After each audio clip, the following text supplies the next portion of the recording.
Exciting.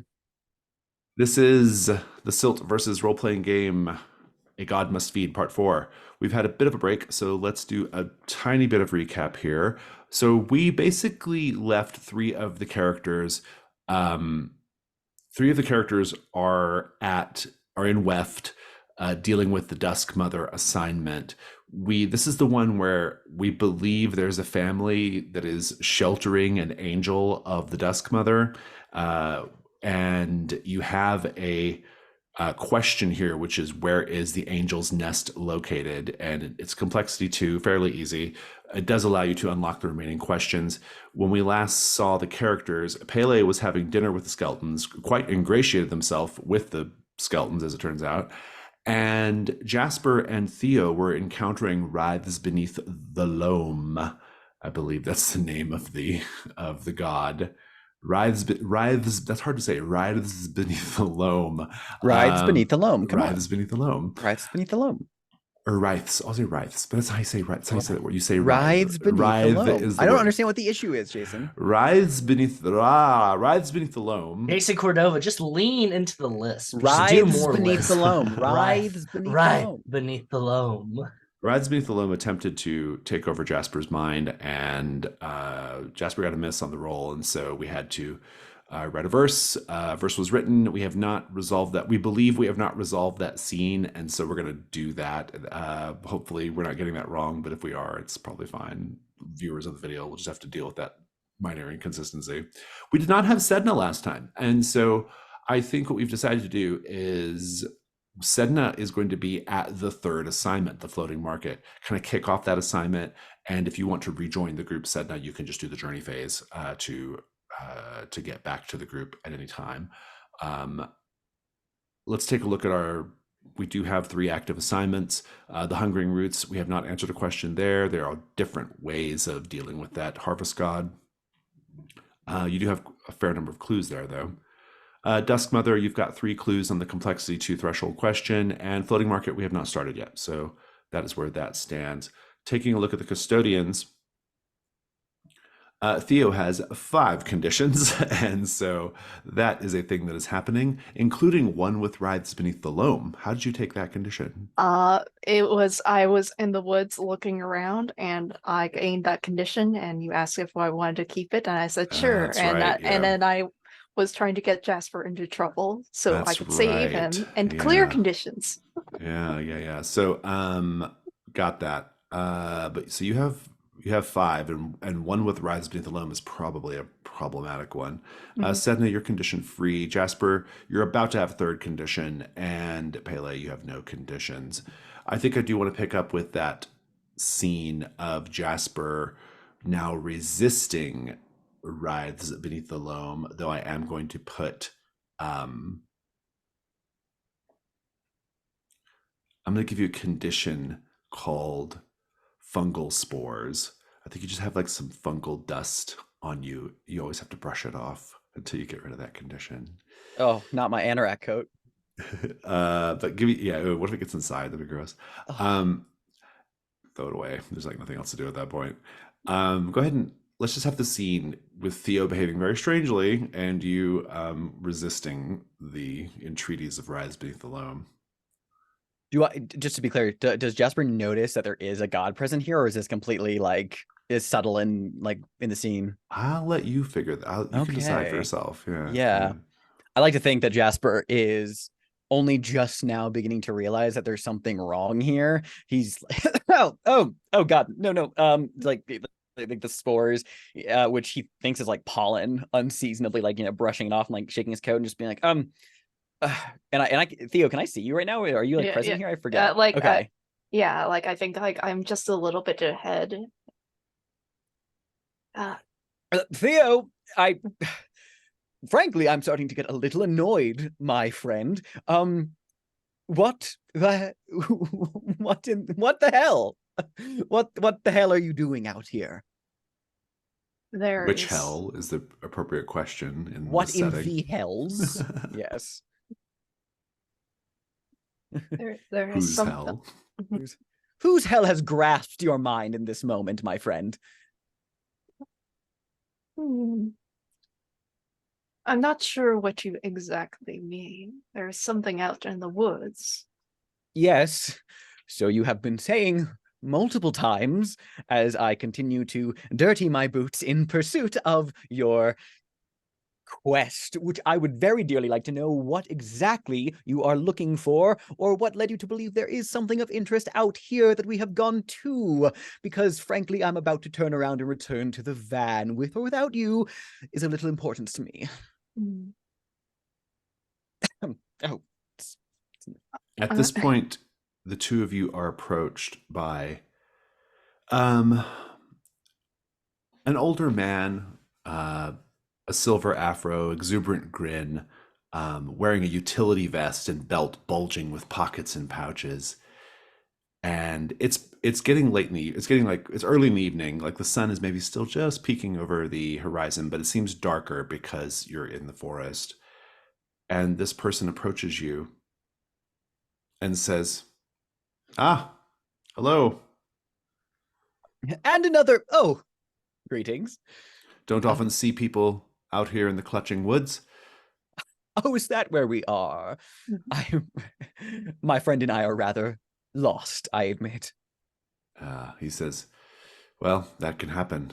And he kind of like moves his hand over to your shoulder, Jasper, and kind of dusts off some of the pollen on your shoulder, or not pollen, the spores on your shoulder. And he says, "Ah, looks like you have a bit of fungal matter there, my friend. Fortunately, I consider myself something of a exuberant but amateur mycologist." Oh, well, Mm. most fortunate for us then. So you said fungal spores? That's not pollen? Oh my. Ew. Pollen's yellow. That sort of the spores are white. Is it? I wouldn't Yes. know. You haven't seen flowers before. Of course I've seen flowers, just not pollinate. Never mind. My sincerest apologies, my good mycologist fellow. Amateur. Amateur myco. Well, please don't sell yourself short. You were able to identify the nature of this local bit of flora. Oh, I mean Um, amateur in the strict literal sense of the word, meaning I am not a oh, you don't get mycologist by paid. profession. Yes. Well, my friend, I would, by all technicalities of the word, be an amateur actor then, as I'm not currently paid, but I would not stoop to such. Never mind. I'm Jasper. This is my associate Theo. Who am I to be? Cletus Ford. Cletus Ford. Cletus turns to you, Jasper, or not Jasper, Theo, and says, "Friend, you," and you can tell he's kind of seeing something in your eyes, and he says, "Look Can I here," help? and Yes. he points down at the ground at what appears to be a quite large mushroom. He says, Oh. this must be the culprit." Mhm. And he's clearly watching you, Theo, and how you react to said mushroom. I think. I think. What sort of mushroom is this? This is fascinating. He And says, like "Yes, going to quite a kneel down. vision. Yes, quite a vision. Another miracle, reborn from the churning deep. Some might call it a blessing. Mhm. To call it a mere mushroom would be almost an insult, wouldn't you say?" Yes. But we're on a path of some kind. Shouldn't the mushroom be moved elsewhere, out of the way, to keep it safe? Hmm. He stands up, and I think he is probably going to detect that you are currently one with Rides Beneath the Loam, unless you want to resist that. If you want to try to play it Mm. off, I'll let you. I think with just the sheer number of conditions I have, I really don't have an option to play it off without like Okay. rolling double disadvantage or whatever. Yeah. He will then go over to Jasper, and he'll kind of lean and whisper in your ear, Jasper. He says, "Your friend there is currently being occupied by a god known around here as Writhes Beneath the Loam." Oh, he like whispers back almost theatrically. If you allow this to remain the case, there is a chance that your friend will inadvertently and unwillingly achieve sainthood, if you know what I mean. Ah, he kind of like regards Theo for a moment as if he has to briefly like contemplate. Like then he goes, "That Yeah. would be bad. That would be bad." Yeah. Yes. He says, well, I hope you are able to find your way home. I myself am heading home, even now. Are you a resident of the local I'm a local in Weft, yes. Weft? Wonderful. Perhaps, if it's not too much of an imposition, you could escort two wayward travelers out of this wood back to civilization, as it were. I shall take you to what passes for civilization in Weft. I do not want to say it myself, but thank you all the same. He does lead you away, and let's cut over to Pele. Just a quick question. What strange tradition or ritual do the skeletons engage in at the end of a meal?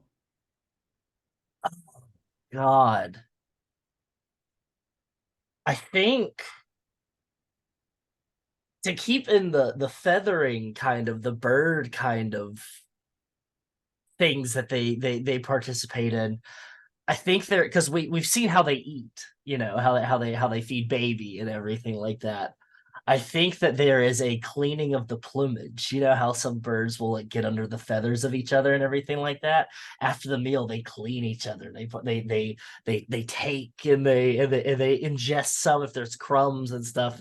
Nothing can go to waste. As mother taught them, yes, Mhm. yes. That's mother taught them. Very interesting indeed. Sedna, we've not seen you in a bit.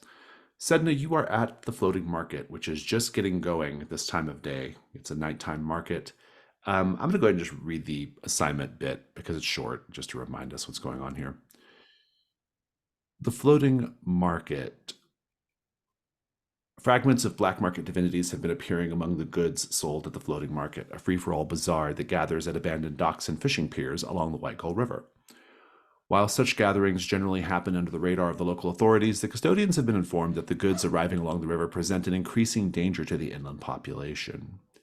The Bureau report flatly states that the nature of the divinely afflicted wares being sold are not something that can be left to the Greater Glottage Police to handle alone, given a surge of recent corruption investigations. And so we have this we've sort of indicated in the introduction last time that there are a number of groups vying to control the market themselves. It's become this sort of interesting crossroads for black market activity. And our question here is, which illegal product presents the most serious danger to the public? Complexity 2, opportunity, learn where to focus the investigation, and then unlock the remaining questions. And so we've decided in absentia, Sedna, that you chose to go head off to the part of the White Gull River where the market can be found right now in order to start that investigation while the others went to Weft. And so you are here. And I'll give you a little bit of the lay of the land. I mean, essentially, it's just like a series of this is a series of floating piers that are connected by boats and barges, essentially. And you can kind of move across them. There are little footbridges, that kind of connect everything up. There are a lot of people around. Business is happening. It's very, the whole place is kind of lit up with these, with kind of, lanterns kind of, hanging here and there to sort of light the way.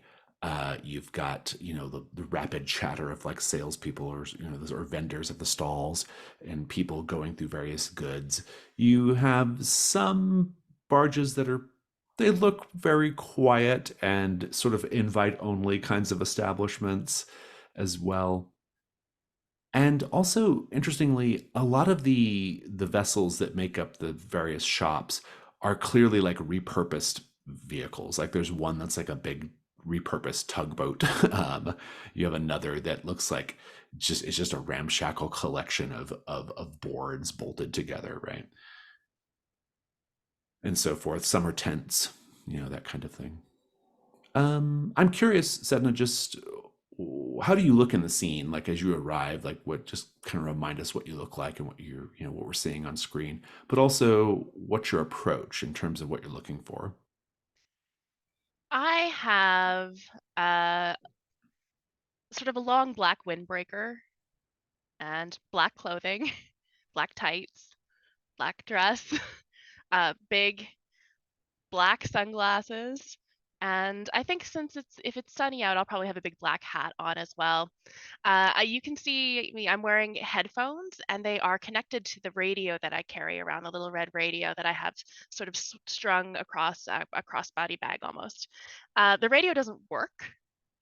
The headphones aren't on. It's just a front. It's just to have something there so that I can eavesdrop on conversations as I wander around the market looking like I'm shopping, looking for various, yeah, like I'm window shopping, but I'm actually trying to check out what's going on, listen to conversations, just get a read on the situation, and also ingratiate myself as a person that is to be ignored Hmm. on the docks, just another shopper that's not anything weird, Hmm. nothing suspicious. That's good. I don't need any roles there. I think the way you've described it is fine. Um, I think we'll just kind of talk about maybe the first vendor that you see of interest. Um, it's an antique newspaper stall called Speedy Supplications. It's mounted on an old shipping barge crammed with mass produced miracle cards, prayers, and invocations from countless obscure faiths and near forgotten gods. Um, there's a sign that cautions customers to speak softly, if at all, to avoid invoking any of the cards accidentally. Let's have a paint the scene. One miracle card catches your eye in particular, or for those of you who are not there, it would catch your eye in particular. What God does it invoke, and what blessing does it promise to bring into your life?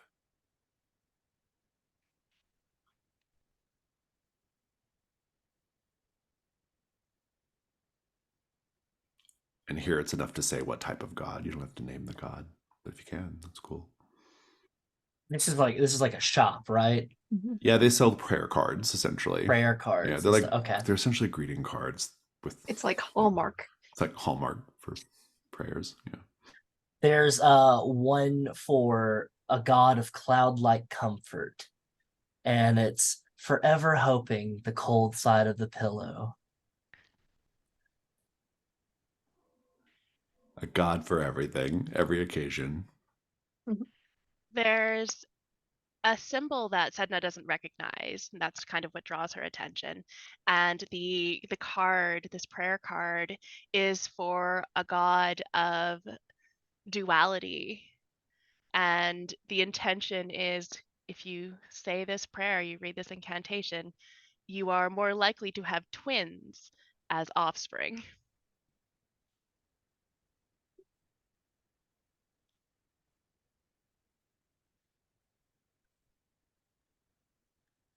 There is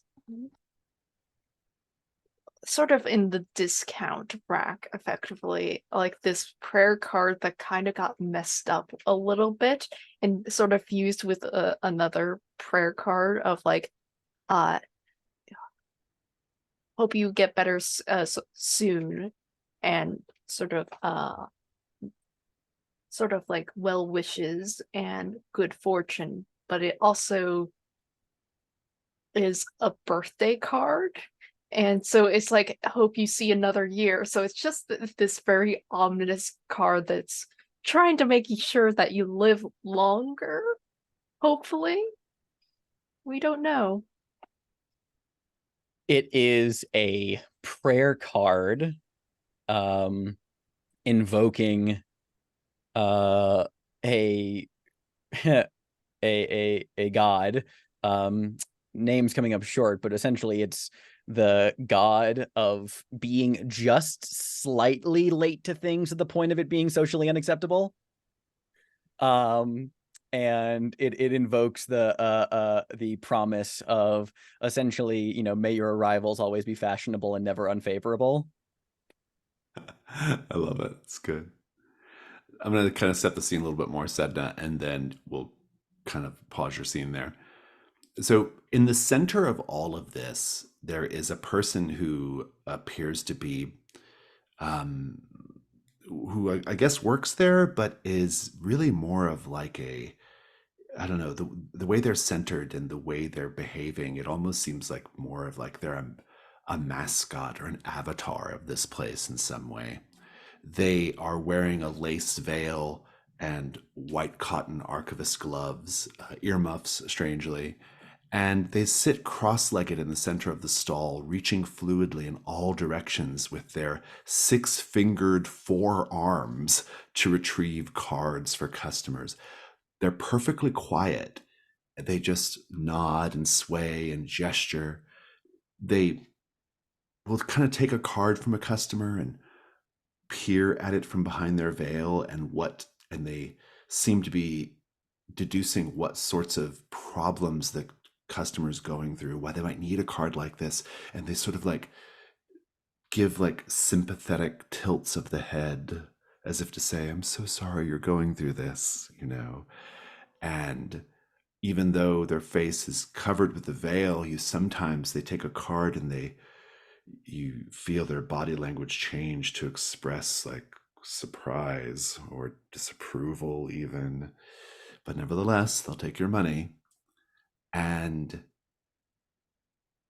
there's another person who approaches you with platinum blonde hair, which has almost an eerie glow to it, and a vest covered in small pockets, each with little envelopes. And they say, that's Lemon Harmony. I push my hat up a little bit and I take off my headphones. That's who? Lemon Harmony. Lemon Harmony? Yes, a lovely name, don't you think? Yeah, that's definitely something a parent that loves their child would name their child. They are a hallowed individual. Hallowed. Like hallowed? Exactly. My name is Oof. Siderus Gleason. Well, I'm Sedna. It's nice to Tell me, what are you going through right now? How can we help you find the perfect invocation? Well, I'm not particularly comfortable just opening up to strangers. But I'm not a stranger. I've already told you my name, Yes, though and you I don't know haven't anything told me about you. yours. Hmm. And here you'll notice that Cinerus is the kind of person that keeps eye contact just a little too long. It lingers just a little too long. And they say, I think if you look carefully inside,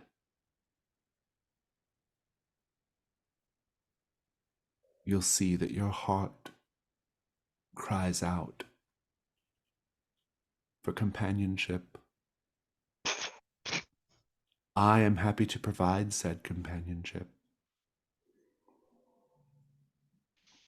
Right. And Do how not much does make that cost? do not make a stranger of those who would help you along your path. I'm so sorry, Citrusy, or whatever your name is. Cinerus, Cinerus. Citrusy is better. Uh, I I'm not just want you looking to for know. companionship tonight. I just want you to know that your experiences are totally valid.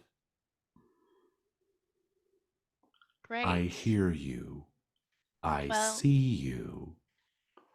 I've I got to get my shopping done. I'm just gonna grab a a card at random card. random. Yeah. Yeah. We'll go back to this. So, Cletus Ford leads the two of you out of the clutching woods back to the sort of main the high street of Weft, such as it is. It is nighttime at this point, and he says, "Well, I guess this is where I'll leave you." But he keeps making like really directed eye contact towards you, Jasper, and kind of like giving nods over to Theo, like there's clearly a problem here. And like Jasper's giving the nod back, like, yes, I know I'll do something about that, but like, just like ixnay. Yeah. Cletus, do you need help with anything? Oh. You seem to be looking very wantonly at something. No. I'm I love mushrooms. I Oh, well, now it's Mm. Jasper's turn to like be giving Cletus a look, just being like, no, like give them something to help you with. Like it would bring me such great joy to help you with things. Oh, Jasper has a look that can only be summarized as just roll with it. This is their thing. this is well, I see from the markings on your body that you are a follower of the Pox Monk. Mhm. Oh, happy day. I, I, well, I have a bit of pain in my lower back. Mhm. That's what happens when well, basically, your lower back just goes downhill as soon as you hit 35 and never stops sliding. This is true, viewers. Maybe you could help with that? Yes. Yeah. Like, I think because I don't because I'm not going to use my move to gain the condition of like a bad back. Yeah. I'm going to suggest that we go somewhere private, just so like I can help massage the back to help to release the tensions and whatnot. And Oh, that's more than I need right now. Hmm. Uh, Oh, Jasper, if only you had. I'm Jasper. Sorry. Oh, Theo, if only you had some sort of, some means of relieving this gentleman's pain that did not involve the work of your hands. I think like Theo just makes eye contact with Jasper of like, I'm not sure what you mean. Oh, essentially in like peeling back terms, like Jasper's alluding to, why don't you give this man your old jar of medicine of definitely not things of your, he's trying to do without like telling you to do it, so like you can like have the, it's like that thing where you try to get Oh, someone to like okay. have the thing, they have the idea themselves, so you can give it away to fulfill one of your prompts Yeah, for yeah, clearing. But like yeah. that's what Jasper literally, she's like, oh, if only you had some sort of potent but antique medication that you certainly can't get most places these days, that would do wonders for the back pains. Oh yes, and I think I pull out like this like old medicine bottle. The label has been ripped off, and then like in like I think big Sharpie letters, it just says medicine. It doesn't clarify what for. And I just like hand it to this guy. so general purpose. Excellent. Well, thank you. I'm so happy to have met your acquaintance. I am very, very knowledgeable about mushrooms. If that ends up being something you need to know about, and practically winking at Jasper. He just nods not too subtly. Yeah, and he goes off to his flat, the stairs of which are down on the street, and then he goes up. Okay, so then your move triggers, I guess, Theo? Yes. Okay. I get to remove a condition finally. What are you going to remove? I'm going to remove the burn prayer marks in my arms, just because I do not think that giving up the one with rise beneath the loam is. I think that's too interesting, and I'm going to keep it and bother Jasper more with it. I like in the fiction that Jasper, because I don't think Jasper, I mean, obviously we don't have like the characters don't have an understanding of conditions, right? But I do like the idea of like Jasper thinking that you communing with your poxmonk work would be enough to like loosen writhes beneath the loam's hold on you, right? I imagine that's what Mhm. was kind of going on there. I mean, I don't want Yeah. to speak for you, Jasper, but that makes sense to me. No, absolutely. Yeah. Okay, good. We'll come back to this. Let's go to Pele. Okay, Pele. Sister says, well, we farm folk, we turn in early. It's like 6:30. And she says, I gotta go put baby to bed, and then he says, maybe cousin can find you somewhere up in the attic to sleep if you're gonna be staying over the night. Very good. I was going to ask cousin for some help with a project I'm working on, and cousin seems most fit for it. And cousin, who is currently squatting down on top of the kitchen counter, says, I have been told that I am the most efficient and talented of the skeletons. I truly believe it. You also seem agile and nimble, and the project that I'm looking to take part in requires a deft foot and a light hand. Speak on, friend. What is the nature of this project? You seem to like climbing quite a bit, cousin. It is how I venerate our mother.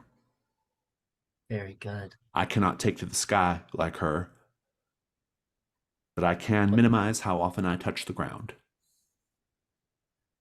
You can take to the branch, though, correct? I have been known to ascend a tree from time to time. Yes, that is correct. Do you have a favorite cropping of trees that you like to climb amongst? He kind of gives you a sideways glance. Are you trying to get information out of him? Yeah. Make the meddling move. Okie Or what do we call it? dokie. We don't call it that. I What do we think call it's it? information move. Okay. The information move. Probably with, I would say, presence. Big presence. Presence makes sense. Yeah, go ahead. Yeah, it's a -1, but that's okay. Perfect. Yeah. Let's do it. Bone dice. Okay. That's a 5. A 5. I'm going to take the fiction. Mm-hmm.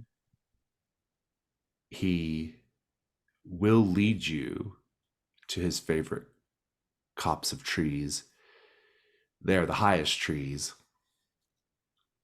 You can get a good glimpse of the surrounding area, and indeed, when you're on the highest branches, it's almost like you have taken flight yourself. As he leads you out there, you get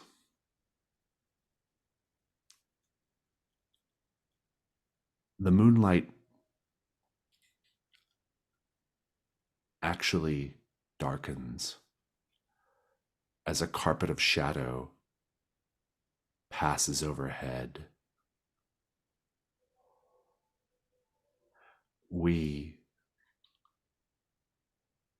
You hear something landing in the trees. It's a very light touch, just a gentle rustle of the leaves. And yet, you feel it, whatever is up there. You feel its presence. And you hear cousin.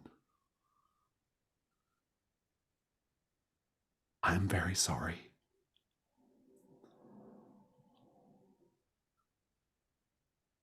I have to make sure our mother is fed.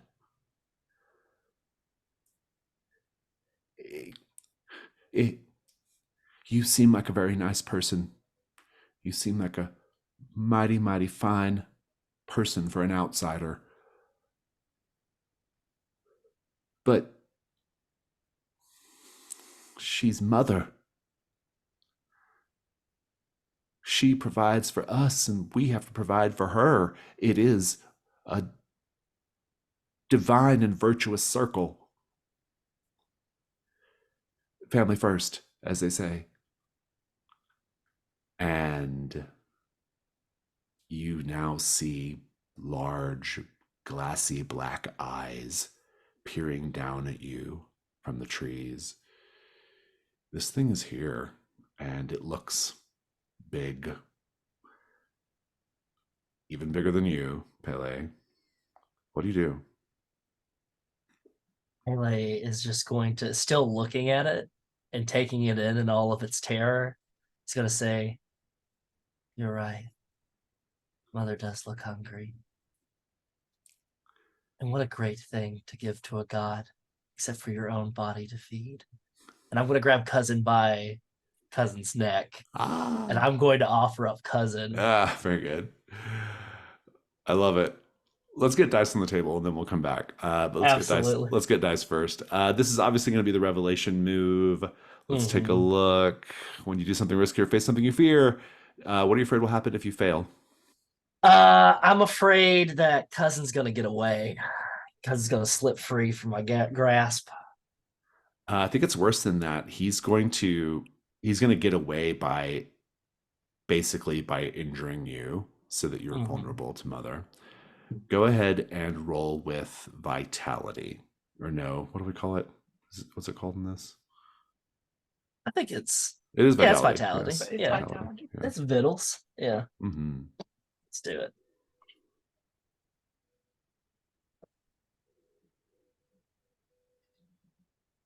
Oh no. That's a 6 and a 5 plus 2. Oh. Okay. That's a 13. Oh, very good. Very good. I like it. Let's read the move. It says, on a 10 plus, you do what you intended, or you hold steady. Describe what it looks like. On a 12 plus, you also get an extra benefit. I'll tell you what it is. Your extra benefit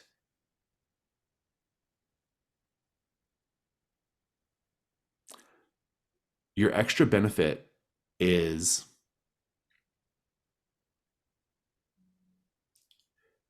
you can answer the question right now by having Pele shake the answer out of Cousin, and I won't deduct the clues. You can keep the clues for the next question. But in the doing, you make an enemy of Cousin, even more than already. Perfect. Oh, Yeah, let's do it. But you'll have to answer the question right now using the available clues that don't get spent. That's your bonus. We'll take 5 so you can think about your answer. We'll come back and you'll give me the scene, okay? Got it. We're in it. Okay, we're back. Just to clarify, since I kind of came up with that thing in spur of the moment, to clarify, per the die roll, you're entitled to feed Cousin to the mother, and that would be the end of the scene. However, as the bonus, I'm letting you instead shake Cousin down for the answer to where the nest is, and but you have to you'll have to let Cousin live. So, but you get the answer without having to spend any clues. So you still have to use the clues, but out of character, but you don't have to spend them. So what are you gonna do? Oh, I'm gonna shake down Cousin. Okay. I'm gonna. Yeah, absolutely. We've developed something so nefarious and nasty that we have to. Let's review the clues for people who are watching the video so they know what we're working with here. Your clues currently are trees with deep gouge marks, a taxidermied squirrel dressed in clothes, Sir Dash of the board, a tooth with feathers growing out of it, and then scrapbook of newspaper clippings, accounts of miracles related to modern industry, opinion pieces on sacrificial quotas, claims that a military recruitment angel is stealing children from rural schools. So, what are we suggesting? What does Cousin say? Where is the answer, or where is the nest? Yeah. So essentially, what Pele does is grabs Cousin by the neck and then brings him close to Pele's face and holds him up, looking up at Mother. Okay. And it's just like, look upon her. She's hungry. And while I'm much better feeding, you're so small and weak. It would be nothing. And it's going like, essentially like kind of like holding him up to her. And it's like, you're going to tell me where the nest is. or you're gonna be bird food. Yeah, good. I love it. And what Cousin relays is that Cousin, okay, so there was this foundry bringing in the scrapbook of like modern industry and everything. Okay, like a That was place, out in the Old woods. brick and mortar factory like a place from like for smelting metal. Is that what a foundry is? What's a foundry? well, maybe it was just like an old brick and Probably mortar making factory. brick. Probably like Oh, making okay. brick. Got Like it. yeah, Okay. like Yeah. taking mud from the swamp and everything, and like Got it. and baking them and everything like that. And as that failed, a school moved into that area where there were children that would go to learn and everything like that. The taxidermied squirrel dressed in clothes being a school mascot, like a class mascot class and everything mascot, like yeah. that. Yeah. But it has since been overgrown and turned almost into like this nest green chapel of sorts. And within that, there has been a like out of this growth, there's been a change. This place has changed in multitudes and everything, to where this mother has made her nest. The teeth with feathers growing out of it is a bit of a like,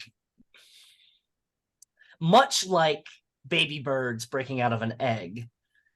The skeletons are being affected by this god, this entity, whatever this thing is, by being turned into birds, and it's a slow process. And so there are like little fledgling little avians coming out of teeth that are like cracking out of eggs, little baby, Yeah, little malformed bird fetuses little coming out of malformed your bird teeth. feet out of your Love teeth it. that are cracking out of it, everything. And as they grow, these trees with deep gouged claw marks are not Which are in the claw marks. vicinity of the nest. They're in the vicinity of the nest. They're not actually claw marks. It's teething marks, where these avian creatures themselves, born of teeth, are starting to gnaw, and they're close to the nest because baby birds, they don't leave far from the nest when they're learning to fly. They stay in close proximity. So yeah.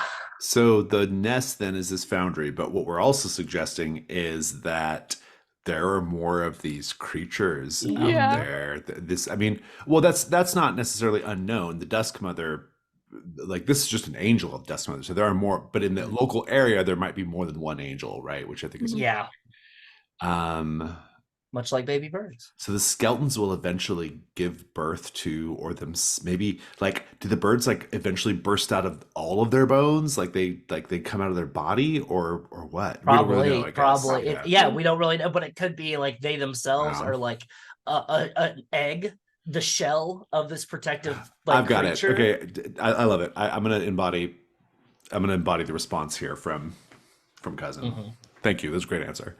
No need to roll. First time it's ever happened at my table. He says, "All right, I'll tell you. And he looks up at the bird and he says,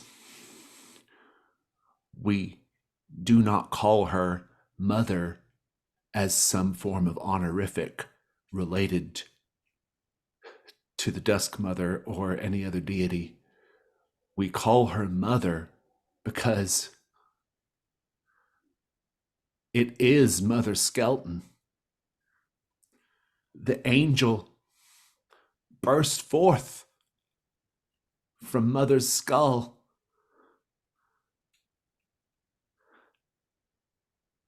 She had a smile on her face as the angel split her skull open from the inside, having been nursed on her brain matter. She smiled.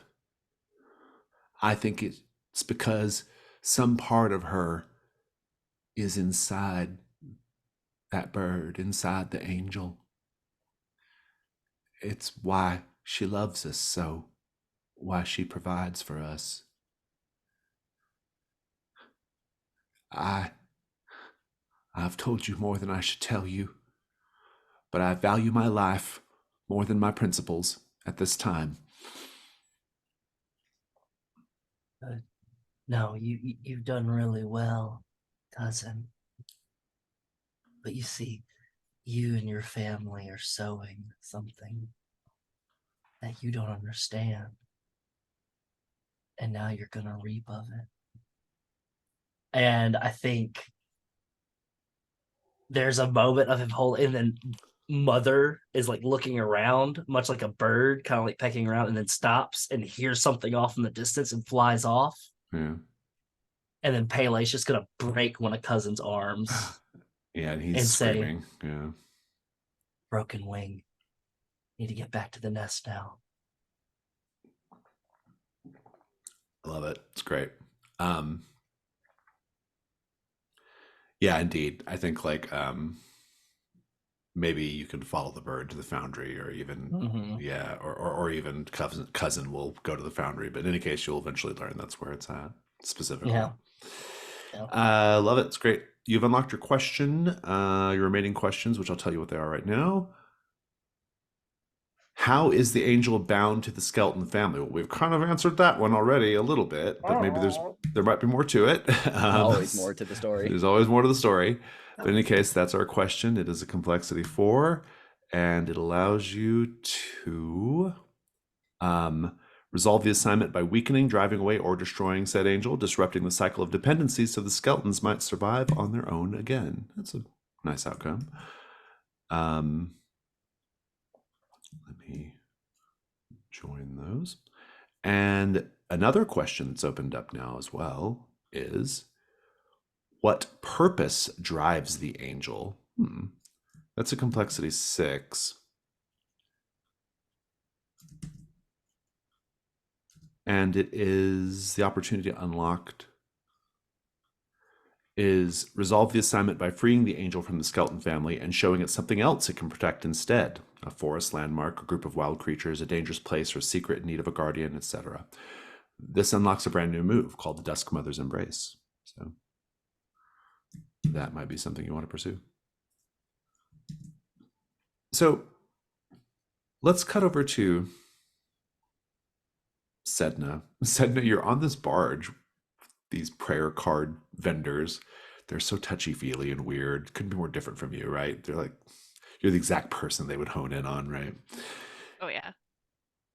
Cinerus and this hallowed individual, lemony something. What is it? Lemony Snicket. Lemon Harmony. Lemon Harmony. Lemon Harmony. Are they harmless? Is there anything here, or what? What happens? How does Lemon Harmony react when I grab a card?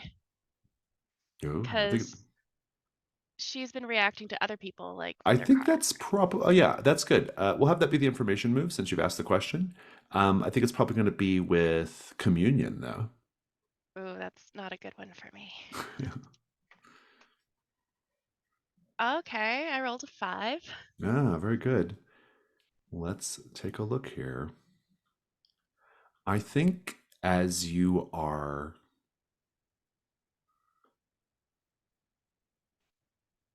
going through the cards, or you grab this card, you're trying to see if there's any particular,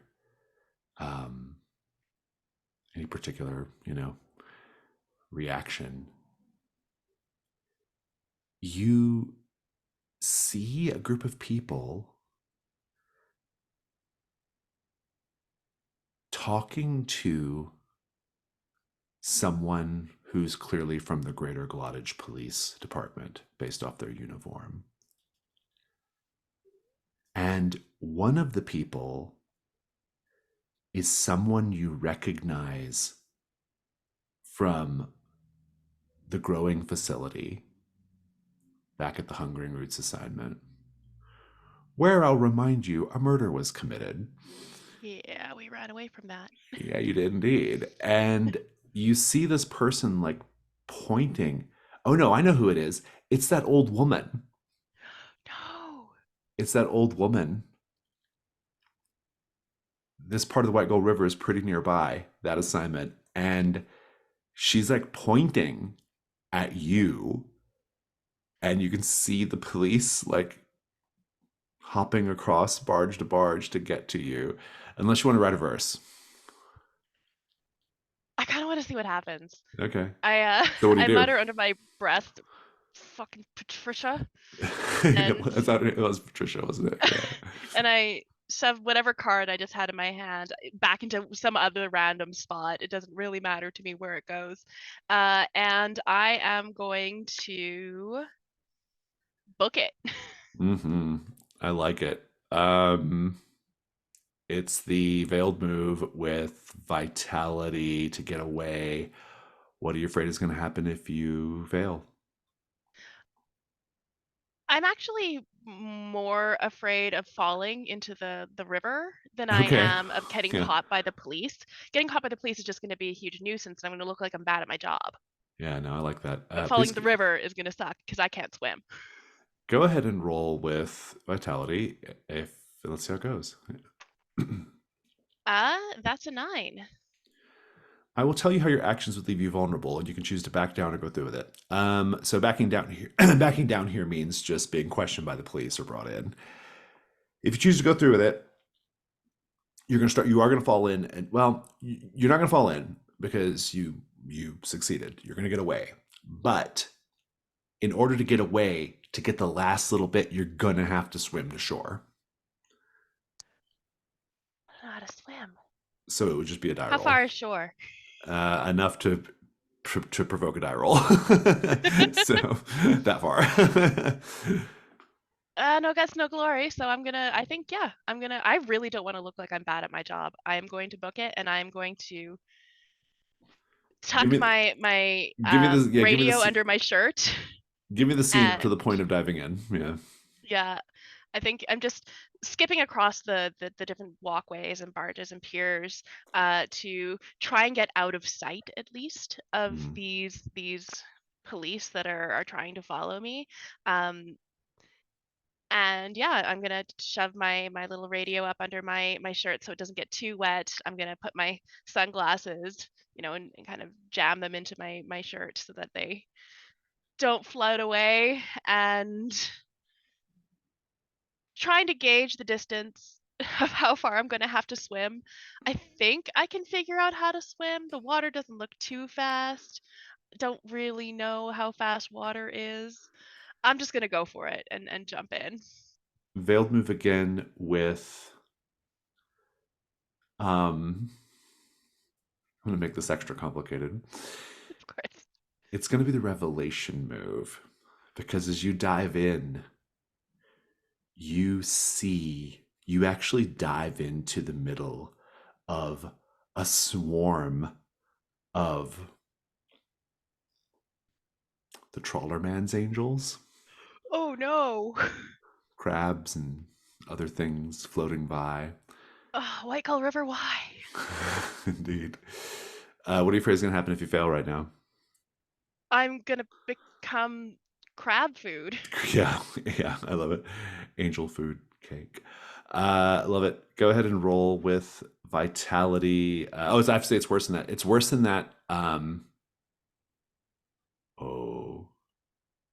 You are going to be dragged down and you are going to commune directly with Trawler Man. Roll with vitality. Could be communion, but I'm going to keep it vitality for now. 7. You'll make it across, but I'm going to just give you a condition. Just exhausted. I think you just wear yourself out. Yeah. I think I just sort of clamber up onto the side of the river on the other side, and it was really ungraceful. It was doggy paddling. It was like kicking and trying to keep my head up, and seeing these crabs was horrifying. I'm never going in a river again. This is awful. Indeed. But you're otherwise you are escaped. You're no longer at the floating market, but you've Can I escaped. see Patricia? Maybe in the far distance. I slip her off. Yeah. Give Patricia the bird as she deserves. Yeah, she's the worst. Jasper and Theo, and Pele for that matter, do you all want to meet up now at this point? Reconvene? Sure. Yeah, it's late. Since Probably you're all should. kind of out, yeah. Hmm. Let's just have the scene kind of at the edge of the woods near the town. Maybe even like Pele on the way to the foundry. Maybe. Mhm. Yeah. Role play. Oh, good. You're here. Oh, good. You're here. Our Oh, paths hello, cross. Bailey. Busy little bees we've been today. Yes, indeed. Busy, busy, buzzing, buzzing. I take it your afternoon's affair has been significantly less muddy, both in the literal and figurative sense. Not as muddy, but fruitful. A little bit grimy. Things got touch and go there. I saw Mother. Did you? Mhm. And how was that? It's good. I had a little bird with me that sang a beautiful song when a little pressure was applied. Aha. As much as I'd like for you to be speaking metaphorically, something tells me you are not. Ah, yes. Yes, yes, yes. Very good. Well, Theo and I have spent a frightful amount of time wandering about these woods, and I am overdue for a bit of grub. I was hoping you could accompany us, but something tells me you have plans of your own, dear Pele. Who has already There's eaten as well, a note. I'm quite full. And I'm deep in investigations and things here. I think I found the nest where Mother takes roost. Truly. Oh, that is Mm. certainly going to be beneficial. So what do we think we should do about it? Well, I'd like to investigate, but if we need to allow you two to rest and maybe for things to calm down around here, we can travel on to one of our other assignments, or we can just rest for the night. That's fine too. Well, prior to making any sort of decisions in that regard, I think I need to eat and briefly rest. So why don't we resolve those two in that order before we make any Absolutely. decisive moves as to whether we're going elsewhere or remaining on site, as it were. I'd also really like Sedna's insight on things. Oh, yes. Yes, I believe that would prove most useful. I'm feeling relatively inspired lately as well. Perhaps we can take some new angles on this assignment and really dig into the roots of its purpose and possibility. You I have must to till imagine the that soil before you grow. Yes. before Sedna split off from you, you would have agreed that Sedna would come to you when the time was right, as opposed Mm. to all of you Mhm. trying to go find Yeah. her, right? Okay. Yeah. That makes the most Yeah. sense. Yeah. Well, Yeah. let's see if we can find some food in this dreadful little town, maybe go elsewhere nearby if we need to, and then rest up. I feel like that sounds perfectly amiable to all of our interests. Mhm. Good. Coffee Wondrous. sounds wonderful. Yes, Mhm. yes, yes, yes, yes. Theo, you're still one with Rise Beneath the Loam. I'm curious how that's affecting you in this scene. I think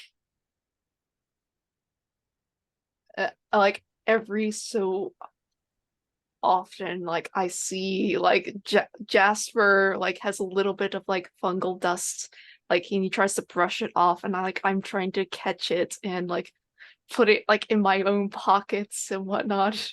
So yeah, there's just that. Like Theo is completely dazed out of his like gourd effectively. Uh I think he just mutters to like I have taken on so many burdens and I have neglected some of my duties. So the night isn't over yet for me. Indeed. You do look changed. Pallid, sickly. And then Pele's gonna get close to Theo. He's gonna say,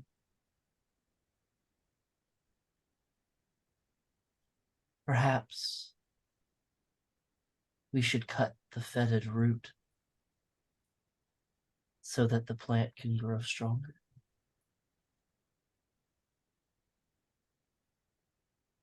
It would be quick. It would I could still do this for you. it would still fester. I was gonna back down and go, I understand. There's rituals. There's duties. There's needs. Or I need to put my burdens into the words of burdens of others for it to be finally ending the cycle, cutting the Gregorian knot.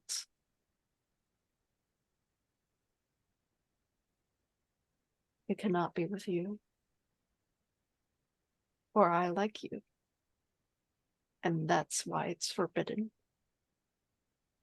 And I think I'm just gonna wander off at that point. Nice. Sedna, do you want to go back to rejoin? You could go back to Weft, go to Weft essentially. Yeah, I'm gonna meet up with the crew. We'll go ahead and put you in journey phase then, and your scene for the journey phase is going to be a billboard that you see. Garish billboards with peeling layers and sodden laminate teeter on splintering wooden scaffolds. Some have been posted recently, others have appear abandoned, left to fade and flake away as the elements wear them down.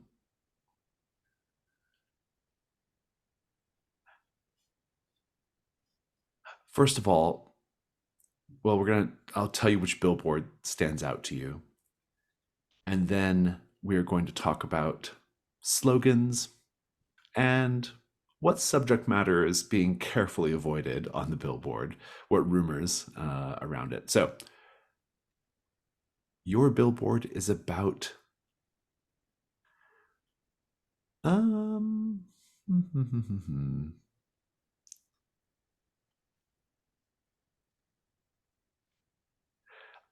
it's a military recruitment ad featuring the kind-eyed colonel with the bushy mustache. The kind-eyed colonel with the bushy mustache is a character that a god that we all know.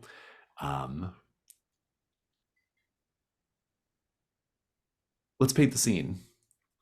Describe either the illustrations and slogans for that advertisement, what's going on in that billboard.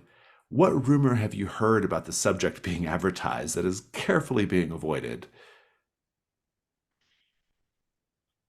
The the billboard shows the bushy the kind-eyed colonel with the bushy mustache. Is that his name? The kind-eyed colonel with the bushy mustache. Yeah, we see the kind-eyed colonel with the bushy mustache, and this is a Incredibly figure literal. that Yeah. everybody knows. He's on all of the military recruitment things. It's a very common symbol around, and he is on one knee wearing a very fancy proper like what's the word for the really nice uniforms A dress people wear? blues or dress uniform. Yeah, the dress uniforms. Yeah, and he's hugging a group of children who are, happy and laughing with him. Everyone's happy and safe, and the billboard says, "Keep our children safe. Join the military." Of course, everybody knows that once you join the military, you're not coming back.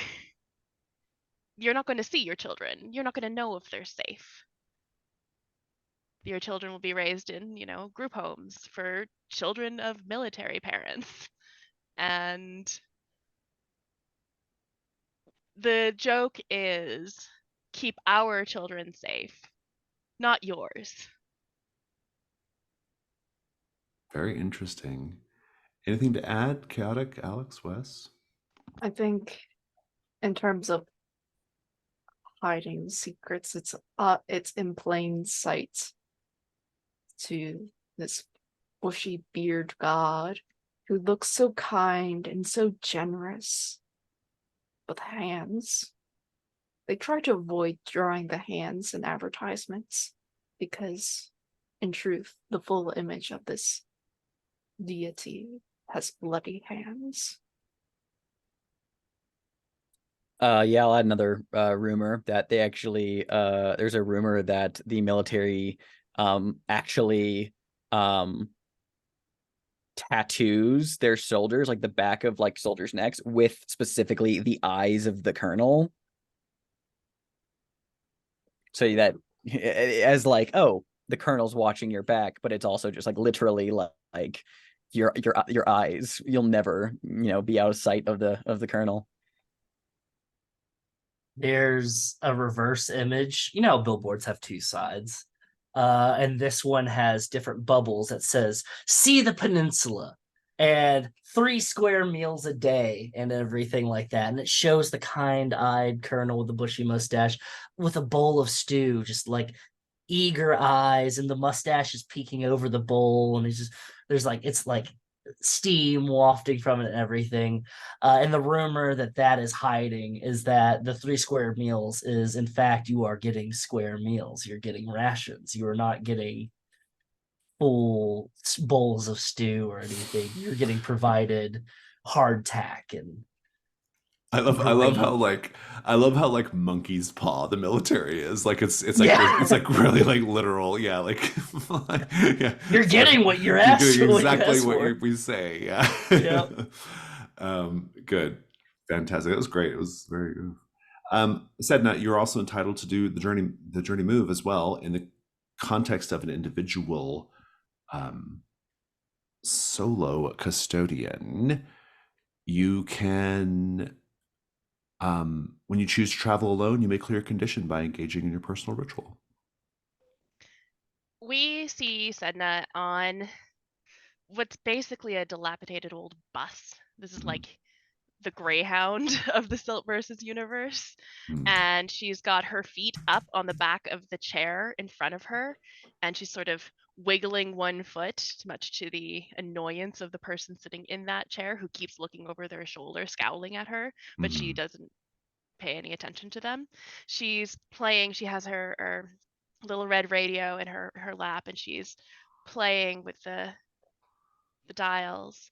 Now, of course, since the radio doesn't have any batteries, it's not plugged in, she doesn't really hear anything, but she's always kind of listening for something. And she glances at the window on occasion at the billboards, notices the billboard that we were just speaking of, and goes back to her radio, just turning the dials over and over and over, trying to relax, trying to forget about the horrifying crab she just saw, soaking wet in the seat, of course, because she's basically didn't dry off. She had no way to dry off. She had to hop onto the bus pretty quickly. So yeah, she's just kind of relaxing and resting on this horrible, smelly bus on her way to Weft. Fantastic. I think we'll probably pick up by putting everyone together the next morning. I think that makes the most sense. We don't have to dwell too much on what kind of lodging the three of you found, unless you have some plan for the evening. Yes, I do have a plan for the evening because I think I'm going around door to door, asking people if they have any sick, any wounded, any prayers that they need to be told. And I am trying to hold effectively trigger my move, let it pass on to me by holding an overnight vigil over a sick or dying person. Oh, very interesting. I love this. I think it's a great idea. I do think because you are one with Writhes Beneath the Loam, there's a chance that what you do instead is you make an offering to Writhes Beneath the Loam instead of healing this person. You make them into a fungal god offering. I'm gonna make you roll dice. Revelation move. What do you afraid is going to happen if you fail to resist Rides Beneath the Loam's intentions here? It's just gonna get worse for me. Like I am It's going to be, instead of just this dazed look in my eyes, I'm going to literally be starting to grow mushrooms out of my skin. And indeed, you will make the sacrifice of the sick person to rise beneath the loam. Let's have dice. This is going to be, I think it's going to be communion. Mhm. And at disadvantage, please. Oh my goodness. For everybody listening, that is my worst stat at -1 and at disadvantage. So, Let's see how it goes. I think, yeah, I think with like just people being nervous about rise beneath the loam, I'm going to use my gas mask with rituals in it just to like prevent the expulsion of spores from me. Oh, I see. Yeah, good. That's interesting. Okay, I like that. Go ahead and roll with regular dice. Mhm. Okay. That is a 6. Ah, very good. I have a fantastic scene in mind that is probably going to get you all chased out of Weft, rapidly running out of places to do things. But we're going to take a proper break now, since the last time was more of a strategizing break. We'll take 5 minutes. We'll come back and do that. I'm going to take the advantage of your miss to tell some stories here. I think it's probably not uncommon for Theo to go off and do this work for the Pox Monk, especially when you're in these rural communities. And indeed, I think that these rural communities who probably don't have access to better resources welcome the presence of a Pox Monk. And it's not unusual at all to welcome a Pox Monk into their home, to sit vigil over an ailing member of the family. You do find such a family. I better check lines and veils real quick. Always a good precursor to a scene. Just, yeah, especially to a miss, right? You come upon a family that has a little boy who is quite ill, feverish, has been for a number of days. It's not looking good. And your presence is like they have their own little house god, and they send up all their thanks and prayers to it for delivering a Pox Monk to their door. And you go and sit your vigil. Now, Jasper and Pele, and eventually Sedna, you'll know where Theo is and what Theo's doing. This is not some big thing while you're all sleeping in the van or whatever you're doing. And the next morning, there's a group of people gathered outside this little yellow house where Theo spent the night sitting vigil. Now, what these people are doing is going to depend quite a lot on whether a verse is getting written here or not. I would love to write a verse, please.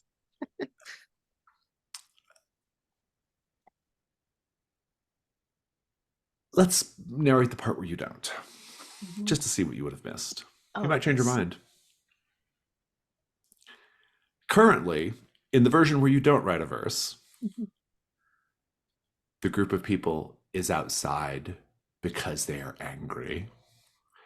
They are angry. They are yelling, and they are getting riled up against all of you. If you go inside, if you manage to get inside, maybe even Sedna goes in because they don't know Sedna's with you, you see that the house is completely covered in mushrooms. The walls are crawling with it.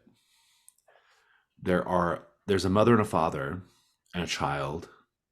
The mother and the father have actually been entombed by fungus in the walls. They are conscious. Their eyes are wide open in terror as they gasp. Little bits of fungal spores spray out. And if you go deeper, you see lying on the bed the sick child. The sick child is healed, has a smile on his face.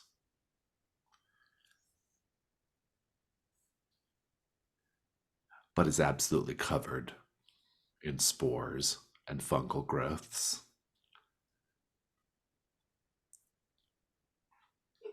Theo is nowhere to be seen. And the crowd is pissed. And they are coming for the van, and they are getting ready to chase Pele and Jasper out of town because of what they believe Theo did. If you write a verse, it's different. I would love to write a verse. If you write a verse, people are gathered because they're bringing you all of their ailments. They're coming to the house to receive your help as much as you're willing to give, as much as you're able to give, as much as the Poxmartyr is willing to give. But in any case, your move triggers, which is, what's it called? Let it pass on to me, Oh, that's right. Very good. and I get to clear a condition. Indeed. I will let you clear a condition, and I'll let you change one of your other conditions to just exhausted, because if you start like tending to all these people. Yeah, I am going to. Okay.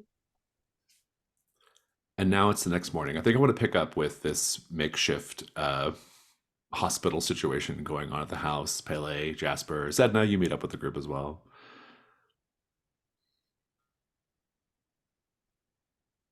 I think actually Sedna probably slept on the public transportation thing.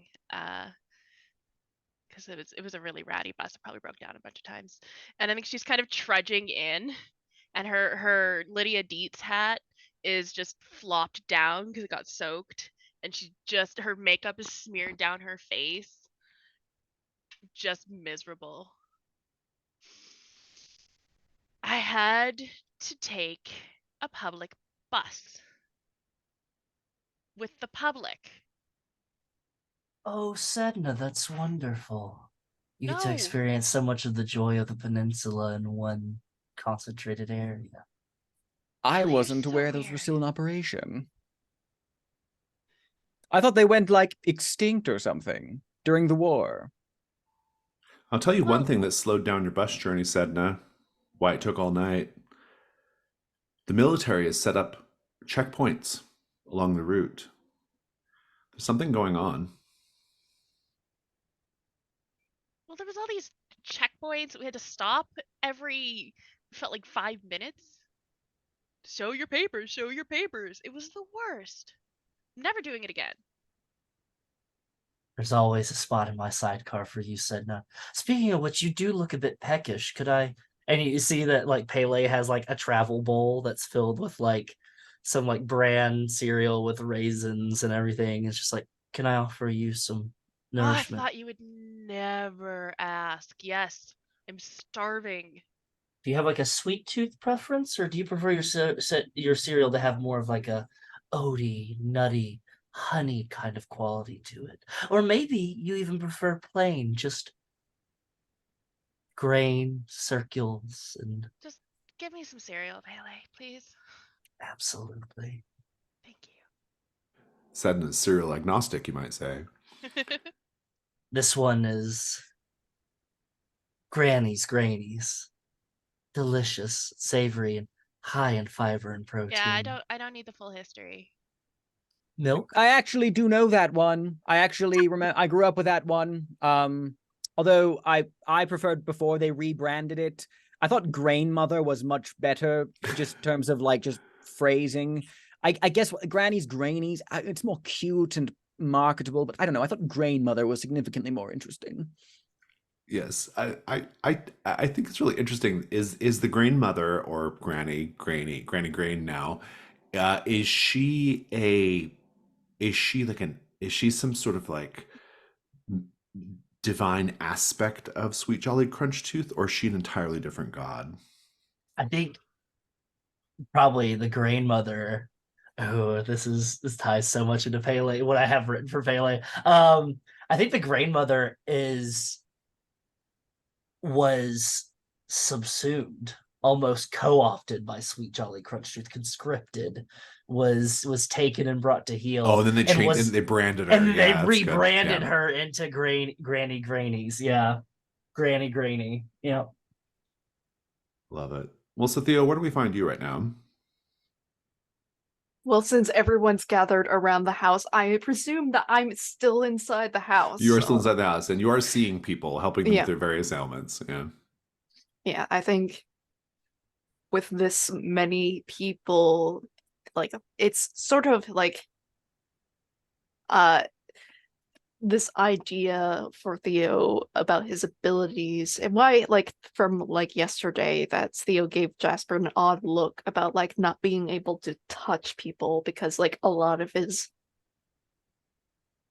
manifestations of his god is through touch, through skin, through contact for experience. And I think like we just see Theo pretty much a shirtless like communion with like his god by touching these people, having these people touch him. So like like he is happy as a clam, but like he's gonna be stuck here for a while. I have a fun little idea now. You're so wait, just so we're established that there's like a bunch of people coming to your makeshift clinic, like a bunch of residents of Weft are coming in and out. Um, I feel like Jasper at some point while Sedna and Pele are talking about cereal, is reflecting on some ideas he's had. Sees like the mass of people, um, and there's a little glint in his eye, a little glimmer of an idea.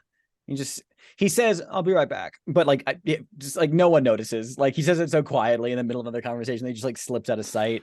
And he is going to go behind the van. He kind of like just doffs his anorak coat, ruffles up his hair a little bit, takes off his. He begins rifling through like random bits of theater shit he has to do a makeshift disguise. Because now I'm going to use He of Many Faces for the first time.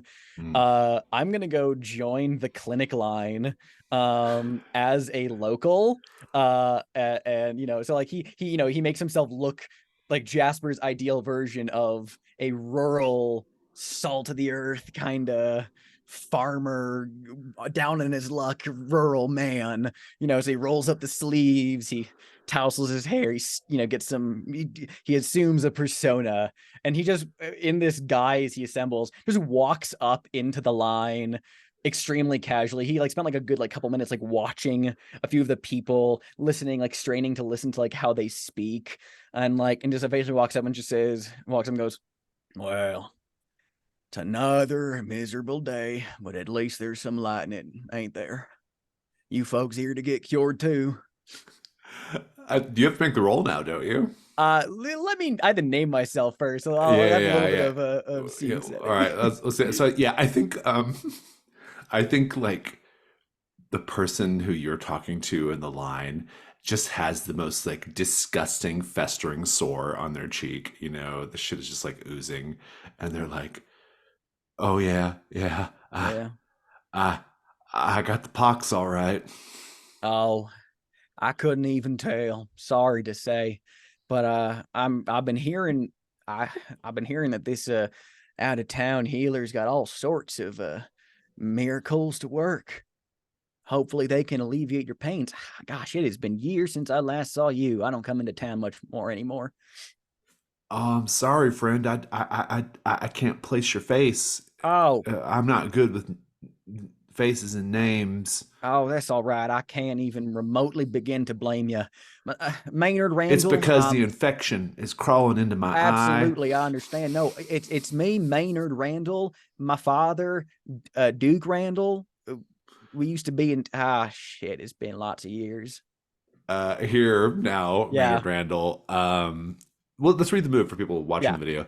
In your So- countless performances for The Watcher, you have played every role imaginable. Anytime you attempt to act under a false persona, name the character. Done. Name the character you're playing and roll with advantage. Let's see how you do.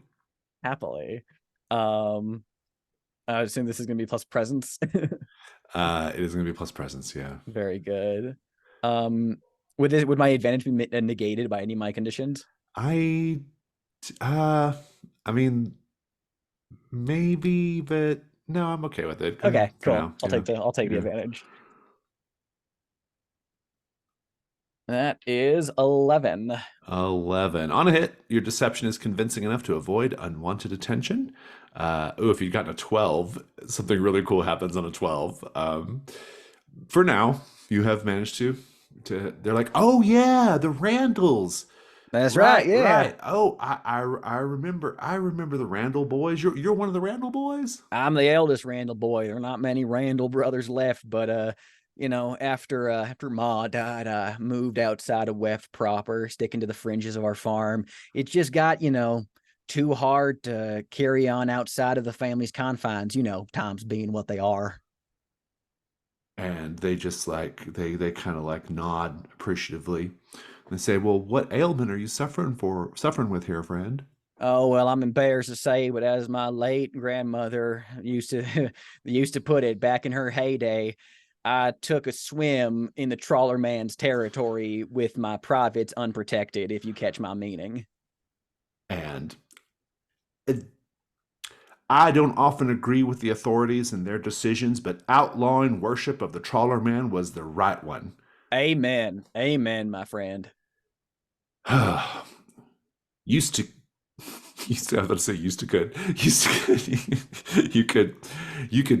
you could just go swimming in the river and not be troubled. Now infested with illegal angels. And, that's how we lost the youngest of us, unfortunately. That's good. I love it. Well, what are you hoping to accomplish here? I'm just looking to get info. I want to get that juicy local Weft gossip. It's one thing to be a local celebrity that they open up to easily, but it's another thing to be one of them. I agree. Go ahead and make the information move with presence. Will do. Yeah, sure.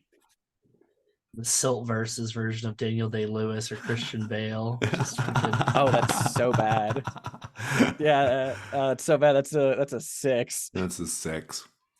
He says, somebody behind you in the line, big old haystack of a guy, says, "'Twas a Randall. 'Twas a Randall that got my family's barn burned down back when we was kids. My daddy swore he would take revenge on the Randalls, and now I, as his son, have inherited this obligation. Funny of you to show your face in Weft." Indeed, funnier still that I don't appear to recognize yours there. What you would have been? chances, You would have been a youngin' too, but I bet I matter. would have been. We What's bear your the sins name, of our then? fathers, do we not? Indeed, we do. But what is your name then? And he says, if there is to be bad blood betwixt ourselves, and I would indeed wish to rather know the name of my enemy, so that I may strike him down. He leans forward and looks down at you and says, "You can call me the end of the line." And he grabs you violently. Oh boy. I don't know if anyone else is around or not, but if somebody wants to get Jasper out of trouble, they can. Because I will say right now, there is no way Jasper's breaking character to get out of this moment. He's just given juicy backstory about feuding families. Oh, this performance has substance to it. He's going in. Yeah. I think Theo's probably too busy. We'll see if Senda and Pele can help out here. I think what they probably hear, if they don't see it, is Jasper yelling in character as this Maynard Randall says. He's grabbed, he says, just how he like kind of like yells and goes, "Ah, are these the hands you defiled my sister with, you fiend?" I think you see Pele said that. I think you see Pele like look up and just that switch from like soft spoken, quiet Pele to like eyes focus and just grabs a spoon and is like about to stand up and stomp over there. What are you doing, Sedna? I'm eating my cereal and my eyes go wide as I watch Pele do this. Like, what's happening? It's Pele. Violence in the medicine line. That is a place of healing, not for anger. And What does that mean you're going to do? Dispense peace. I'm gonna follow Pele out if he goes out. Yeah, with yeah, my bowl of Pele. cereal. You see Pele just walking so assuredly towards the light, and just like that meme of like people like engaging or something, just a shadow behind him. yeah. Just looks. What's the manner of this nonsense, friend? And this big fella says, I owe this little guy payback. And I ought to defend my family's good name. Or indeed, the Understand, Randalls don't burn barns without good reason. And then I think he's like, he just like says, you take that back. And he swings back, swings back to take, he pulls back to take a swing at you. And Pele, what do? Jasper's I'm just gonna grab his fist. And Nice. I'm gonna say, easy now, friend. This is going to be the Failed move. Failed move with vitality. What are you afraid is going to happen if you fail? I'm afraid that this person, Maynard Randall or something, is going to get decimated, and it's going to cause a major disturbance in the medical line. That's going to start spreading. Yeah, go ahead and that feels pretty good. So go ahead and roll with vitality. It's a good stat for you, at least. Mm-hmm. That is a 6 and 3 plus 2 is 11. Nice. Go ahead and describe how you send end of the line to the back of the line, as it were. Just going to like grab, like that fist gets raised, and there's just a meaty fist that grabs the wrist, and Pele's just gonna look at into the line and go, regardless of what slight has been made against your family or this person's family, this is no place to settle debts.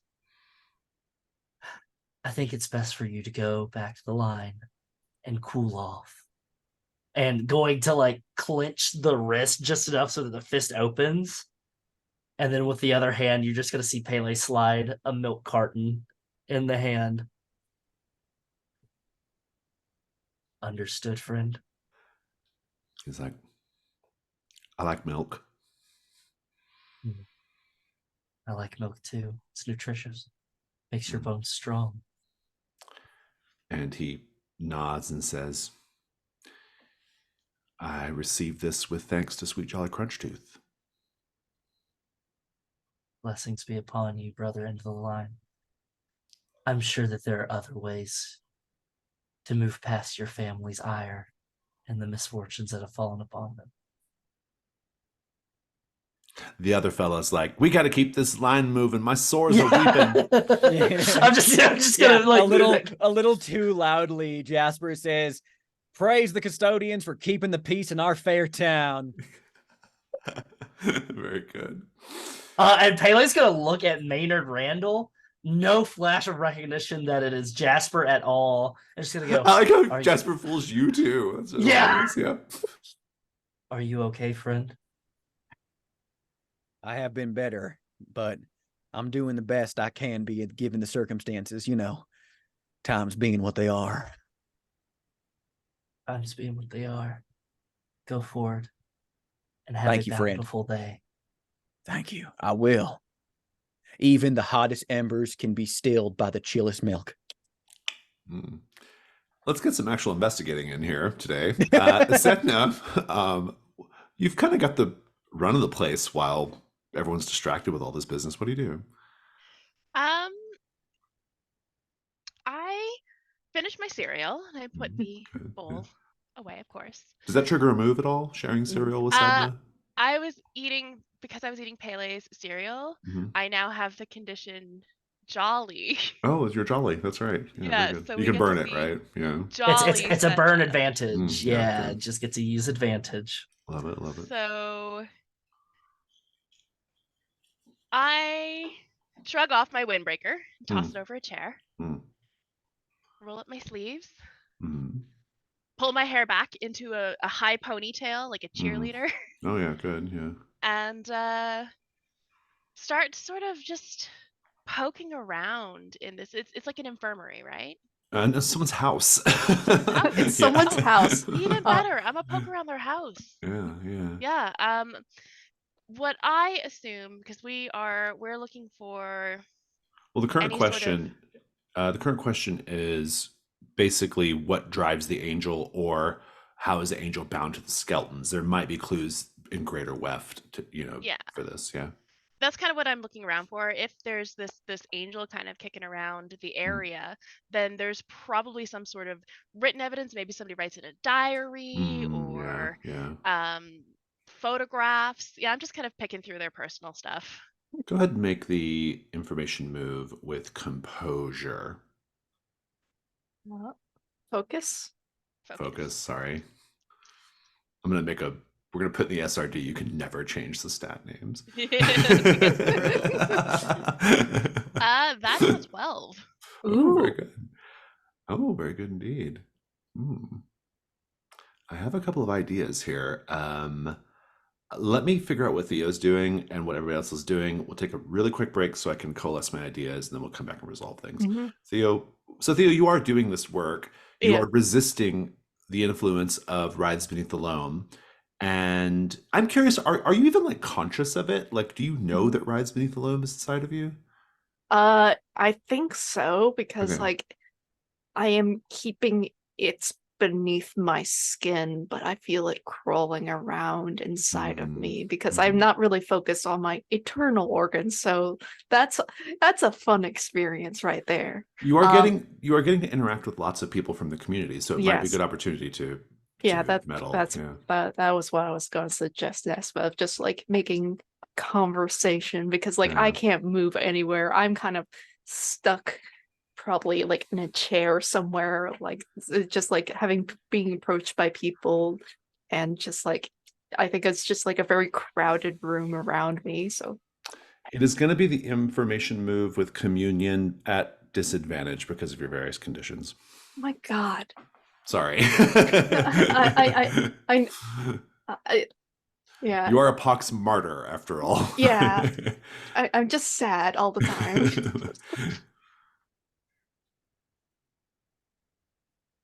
Fuck you, dice. It's a 6. Very I good. rolled a 6, a 5, and a 2. So we got a miss coming up. Sedna's got a great big ol' hit.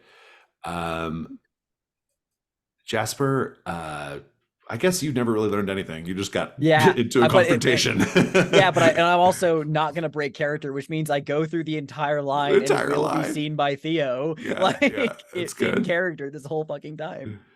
And Pele, you're doing crowd control. That sounds good. Let's take a quick 3-minute break. We'll come back, wrap up this scene, and then we'll go to Stars and Wishes. Okay. Setna, you are having the run of these people's home, and I owe you a clue. And on a 12 plus, I can also give you a conspiracy clue or reveal something about the conspiracy and its history, or the history of the Institute. The clue is straightforward enough. You actually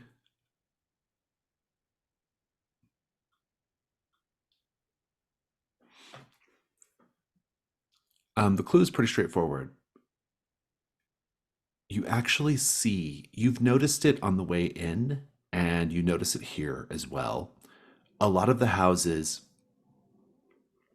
have wind chimes made of scrap metal and glass, and it's an unusual detail that every house has these like makeshift wind chimes on their porch. Maybe it's some kind of alarm, maybe it's some kind of symbol, who knows, but that's your clue. And I don't think I'm repeating there. I think that's a new one. Make sure I'm not repeating. No, I'm not. Here's the more interesting bit. The couple that owns this home, whose child is being tended to or is being sat vigil over, you can hear them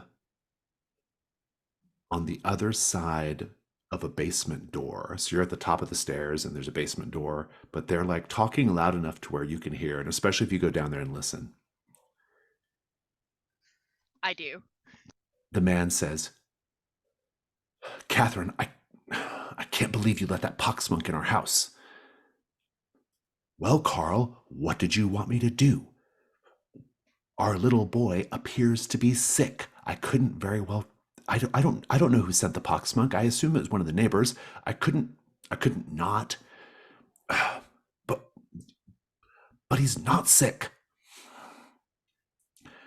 "Well, Carl, what did you want me to do?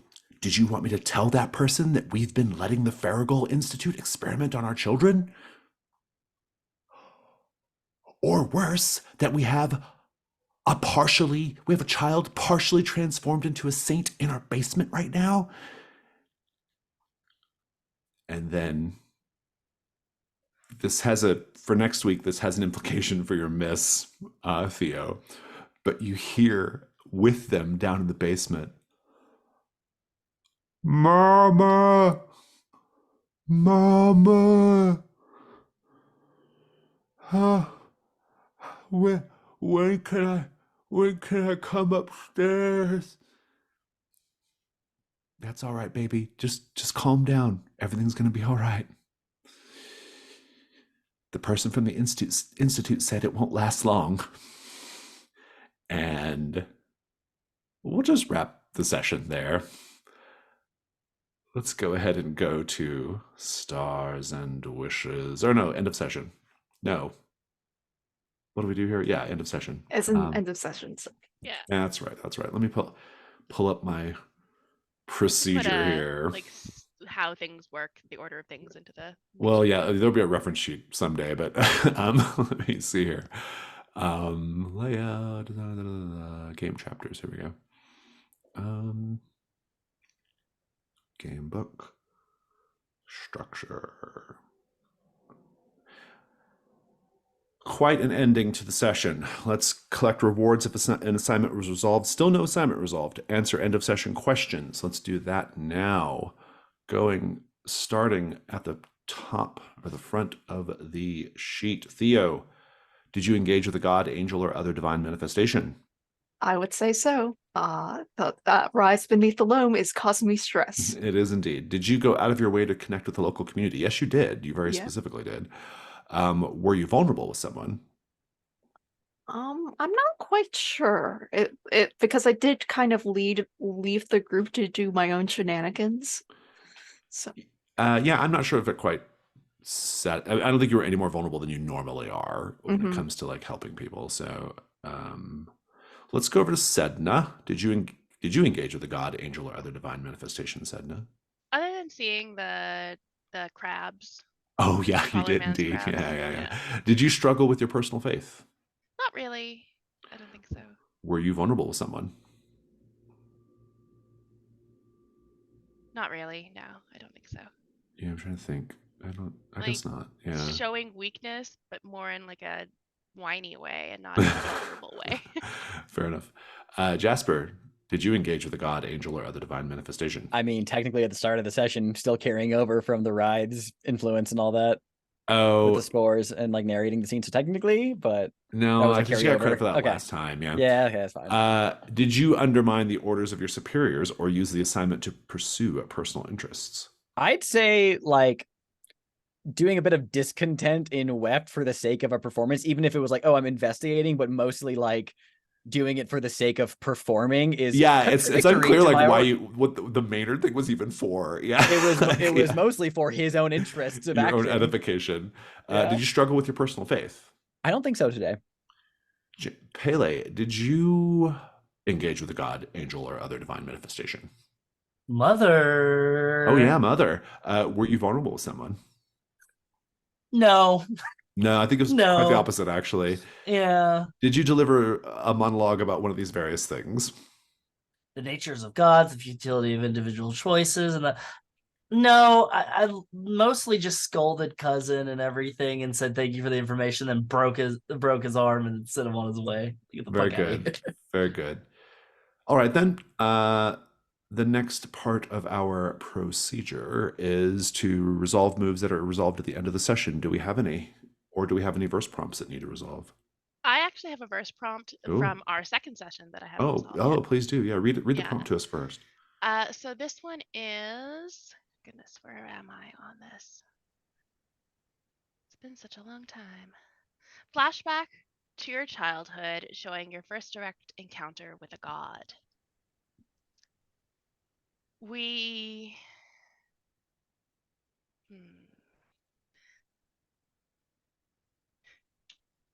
there's a forest, and it's thick and overgrown, and you can hear the jeers and the yells of children coming from behind you, and you're afraid. You run, and your little feet are in hand-me-down shoes, and they're pounding against the earth. You're afraid of the forest, because all children are afraid of the forest. It's dark and frightening, but you're afraid of the other children more. And among the gnarled trees, you stumble upon an ancient well, this forgotten, forsaken, bricked up well. You can see a single beam of sunshine breaking through the canopy of trees, and it's kind of spotlighting the location of the well as you enter into this clearing. Its presence, the well's presence, beckons you, and you feel an invitation of comfort. You go towards it. You feel connection to the lonely well. And leaning over, you see deep down the shallow water, very deep down. You can see your own sort of twisted reflection in the water, the little bit of water that's in there, the tear-stained face, your matted black hair, and your scratched up cheeks from the branches that were whipping you as you ran through the forest from your bullies. And what else do you do at a well? You make a wish. You make a plea to be free of your bullies, for them to leave you alone forever. And you have no money. So you tear a button from your patched dress and you flick that in. A gentle tinkle of water responds. And after some time, hiding behind this well, you can only hear silence in the forest. So you retrace your steps and you return to the safety of the group home that shelters you.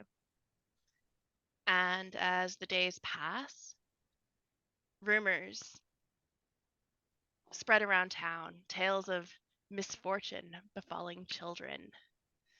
One by one, your bullies are meeting a grim fate. Bodies are found lifeless and lungs full of groundwater. No nearby water source could explain it. The fear is striking the village. Parents are avoiding all kinds of bodies of water. They're not even bathing their own children in their own bathtubs. They're terrified for the lives of their children. So you venture back to the well. You can see that it's now brimming with life-giving waters. It's no longer shallow. You see it as fresh and pure as any newly dug well, and you breathe out a long sigh, the last of the fear that you held of your bullies. You just breathe it out, and you express your gratitude to the well in gentle whispers. Love that. Thank you. Any other verses or moves that need to be resolved? I do have a verse. I think in this moment of Theo attending the town of Weft, of their ills and disease and then their pestilence. He is disappointed in himself. He is not actually taking on his burdens, not like he was before.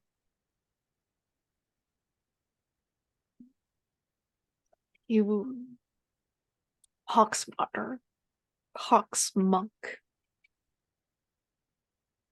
Brother Boyle, Sister Sore.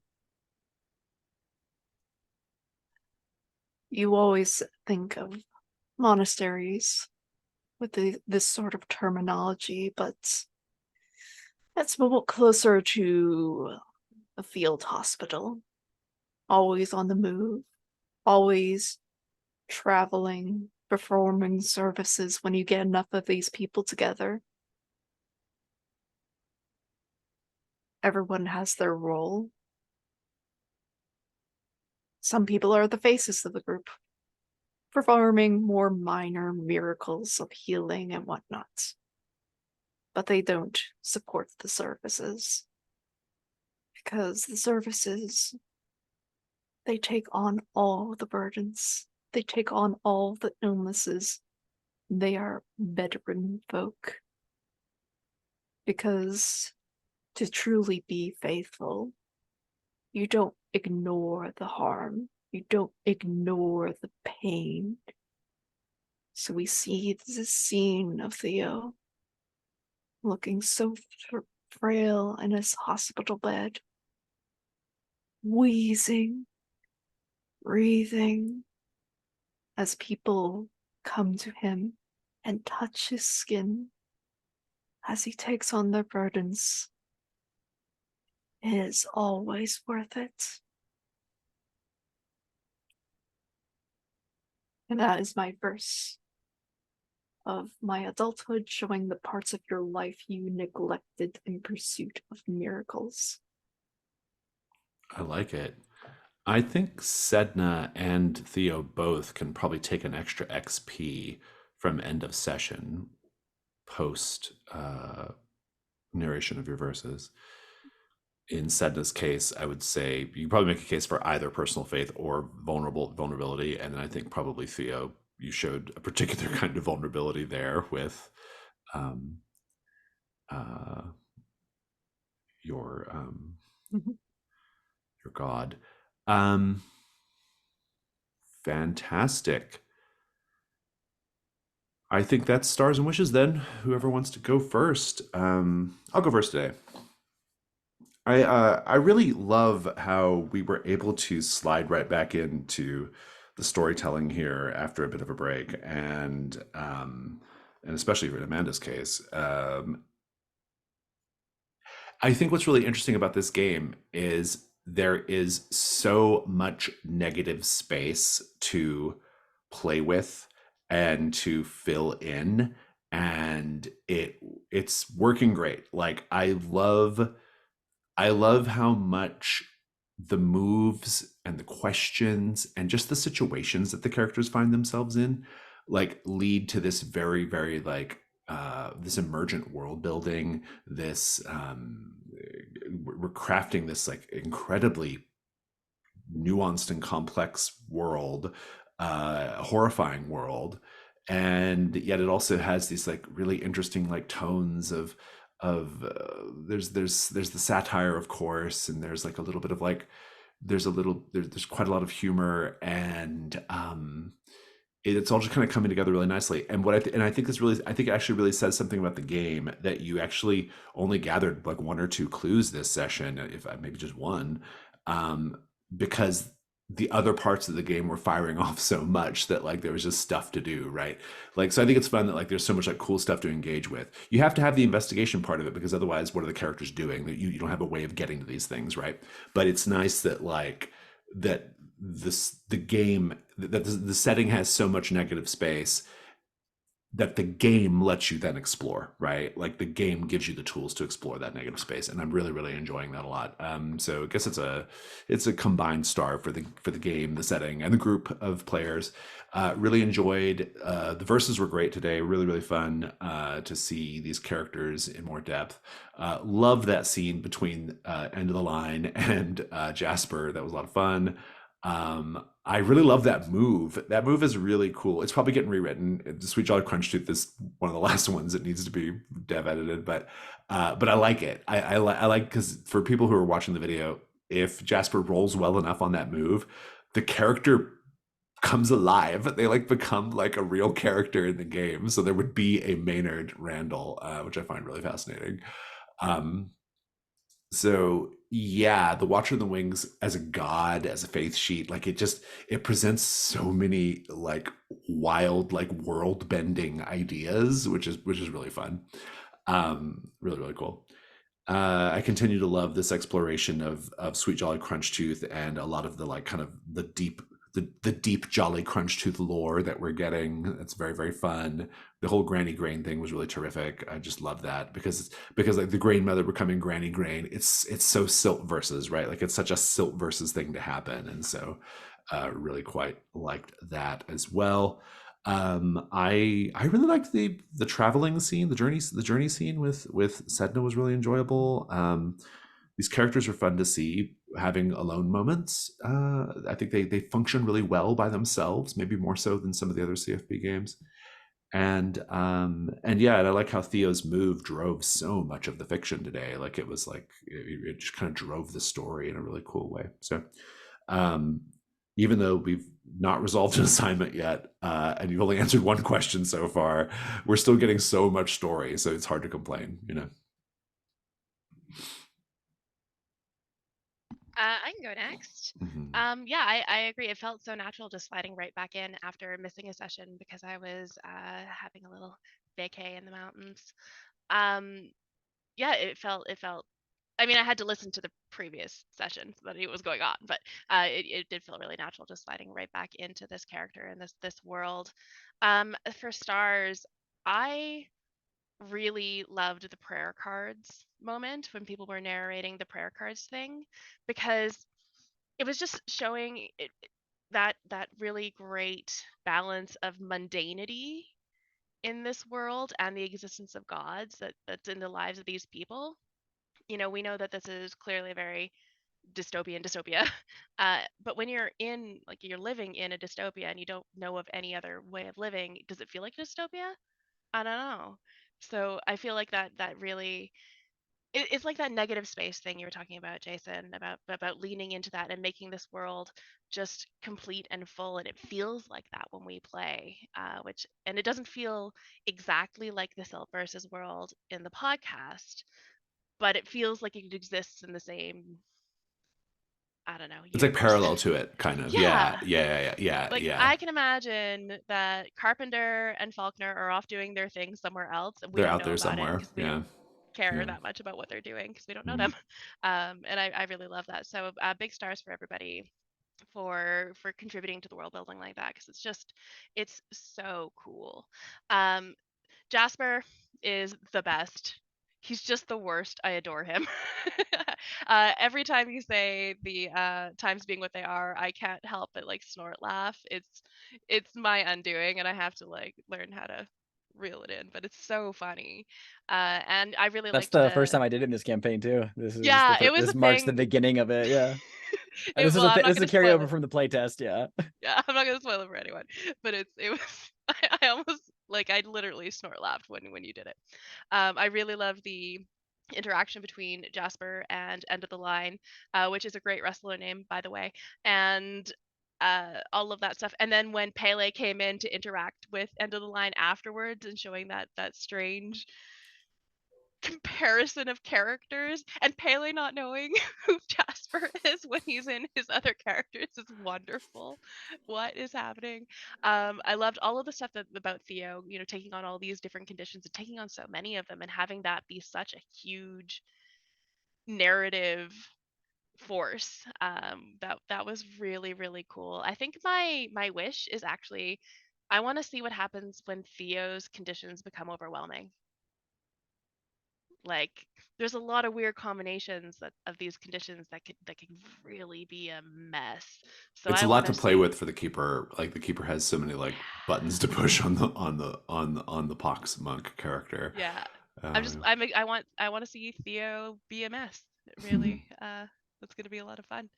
So yeah, stars for everybody, and of course Jason for bringing these characters and this world to life. When Patricia showed up, I hate her. I'm so mad at her, even though it was just a small she's totally moment. narked on you. Yeah, I know. It's Yeah. like, Ah, I hate her. Yeah, just bringing all those little pieces back and yeah, remembering, yeah. how the previous sessions, not just remembering, but pulling the things in so that it doesn't Well, feel yeah, like because it we're was a just here's murder, an episode, right? here's an episode, Yeah, here's an episode, right? yeah. There was a murder that has to like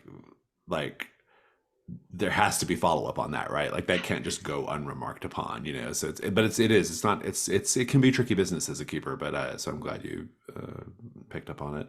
I will say here that the character's name was not end of the line. He was making like a joke, but like I like these now called end of the line, right? Yeah, like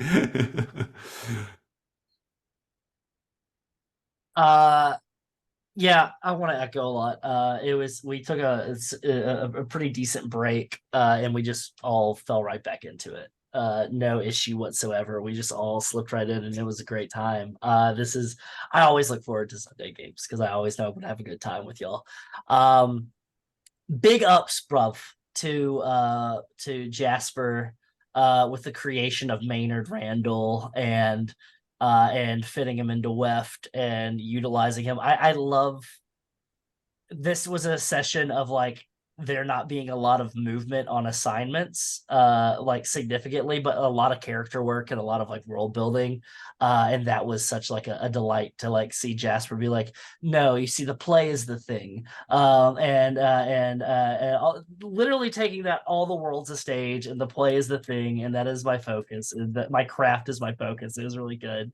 um I told Chaotic this earlier, but the Pox Martyr is such a hard playbook, but it's dope. It's and like Chaotic, you're doing a really good job with that because it is really hard to like because you're like, oh yeah, I can take on more conditions than anybody and I can do all this stuff. I'm the cleric of the group or whatever, but it's to get rid of those conditions, you really have to be forward and you have to be like you can't be passive about it. You have to push to like get rid of them. And like Chaotic, you're really like leaning into that and using the playbook and making sure that like all facets of it are being utilized and stuff. And it's really cool to witness, especially without this game not being out yet. It's wild. It's rad. Sedna, just trying to do her job and everything else is working against her. I have been on a public transit on a bus being soaking wet after falling into a river before, and it's not great. You're around all those people and everybody's talking, or like there's like smells and it's hot and stuffy, and you're just a drowned rat just sitting there. I felt it. I felt it. You emulated it. It was great. Uh, Kicking off the floating market for us and then like weaving right back into us and like into the party. I'll be You did a really good job. I love each and every one of these characters. Sedna is a favorite of mine as well, a delight. And then of course Jason. All the setting of the scenes. You set up a delightful game of Mousetrap for us to play, and it's satisfying every time. And like all these interactions with these different characters. I loved the scene with Cousin. What you're taking and like from what us answering one part of the question and taking it and then like how you changed it, like just the whole narrative is just blown up because you took what we said. Master class in Keeper. Like what if you're watching this, watch the rest of the games that's on Jason's YouTube because like you get to see it in person and everything like that. It's so fun. It's great. Yes, the mother skeleton thing too. That was you just plucked it out of the air and put it there and it just changed the whole scope of it. Yeah. Wishes. I like our duo scenes. I like seeing the group all together and everything like that. I want to start seeing more like duos getting shaken up. We got to see Theo and Jasper together. I want to see Jasper and Sedna again. I want to see Pele and Sedna doing investigations, because those are diametrically opposed people. They're very distinctly different. And to see Sedna react, because I think we've seen Jasper and Theo both react to how Pele does investigations. I want to see how Sedna reacts. And so, for my own personal selfishness of like, I like to see characters interacting. So yeah, that's where I'm at. Yeah, definitely. I agree with Mother Skeleton Star for sure. That was a great addition and terrifying. So like in general though, like really, I'm echoing what Wes just put out there, which was this was a really great session for like character development and like getting a feel for like just like the characters exploring just their interactions and us as players needing to define more things about the world. I really enjoyed as silly as it is, like truly some of my favorite lore things we've done in general have been for Sweet Jelly Crunch Tooth, from like the milk like boarding to now like the grain mother, you know, grannies. Like this is okay. We're building one of the most fucked up things, but through a goddamn cereal deity. This is the coolest, and I'm so into It's it. so dark to have like it's so dark to have like a commoditized, corporatized religion going into local communities and subsuming their religions in the name of capitalism. Like it's really, really dark, right? And the implications of it are very Silt verses, and I kind of love it. I think it's so Yeah. cool. Sorry, So that's yeah. definitely big star to West for just how you continue to build this really strong foundation for Pele. Man, Sedna getting hit on was really funny by Lemon Harmony. That was a lovely little moment, and Or no, probably it was Cineas. oh, sorry, Cineas. That's right. Oh, Yeah. that's right. Yeah, Yeah. Cineas, because I made a terrible joke in the chat about it. But yes, that was really funny. I love just being like, oh no. It's funny because I didn't even perceive that as her hitting on you. I perceived it as her just like sort of like just trying to like I don't know like bond or something or Yeah, so That's how I it's perceived interesting. it It's too, but interesting. Sedna perceived it Yeah, as a different yeah. I found that really interesting. Yeah. Very funny. I also, yes, I will echo what Amanda said about it being pretty seamless, but you know, to expand on it, like it was really cool getting to have like this new assignment be introduced by having a single person already over there kind of looking into it. One, it was a really good excuse to like justify why Amanda wasn't there for the session, but also just like in play, it came together really well. It felt very it felt very organic with getting to then explain like her doing the journey scene back and just having that kind of like sidebar. Yeah, Theo, you're taking these conditions quite well, and I too am very interested to see where that's going to go in terms of like how they'll play off of each other. But I thought you were deliciously off-putting as Theo today. Then I also just like the clinic detail a lot. I thought that was a really cool like a angle to take in Weft, and it led to some fun role play in general. So that was, yeah. And now we have this terrifying family who are letting their children be experimented on by the conspiracy. This is great. I want to see more of that. Yeah, in general, I'm just excited to. Oh God, I can't wait to resolve. We need to resolve an assignment next session. It is. That's my wish. My wish is that you actually resolve an assignment next session. Yeah. And I also want to see, as a wish, I want to see like more same electric stuff. I'd like to see more electric powers and stuff. I think it'd be fun. Yeah. Yeah. I definitely, as the playbook, I would not recommend the Pox Mutter for anyone not familiar with like Carved from Burnwood games, because you have to fight for your life. Like once you get past like 3 conditions, like, oh, it seems like, oh, you have playing room with 5 conditions. No, that is a lie. Do not believe it. You are in danger all the time. And you really have to be mindful of like opportunities where you can wiggle into getting what you want, because like a big theme, at least what I've noticed with it, is that you don't get what you want at all. Like you have to give up everything you have in order to keep yourself safe. I think And it's really interesting that the Poxmartyr faith sheet requires, I mean, demands that the character has to get involved in the community. Like Yeah. they have to. Like they have to like go out and like actually bond with the community. So I actually think it's really interesting in that way. Yeah. Because like if you imagine like the rest of the characters, I guess the Sweet Jolly Crunch Teeth character kind of has that a little bit too.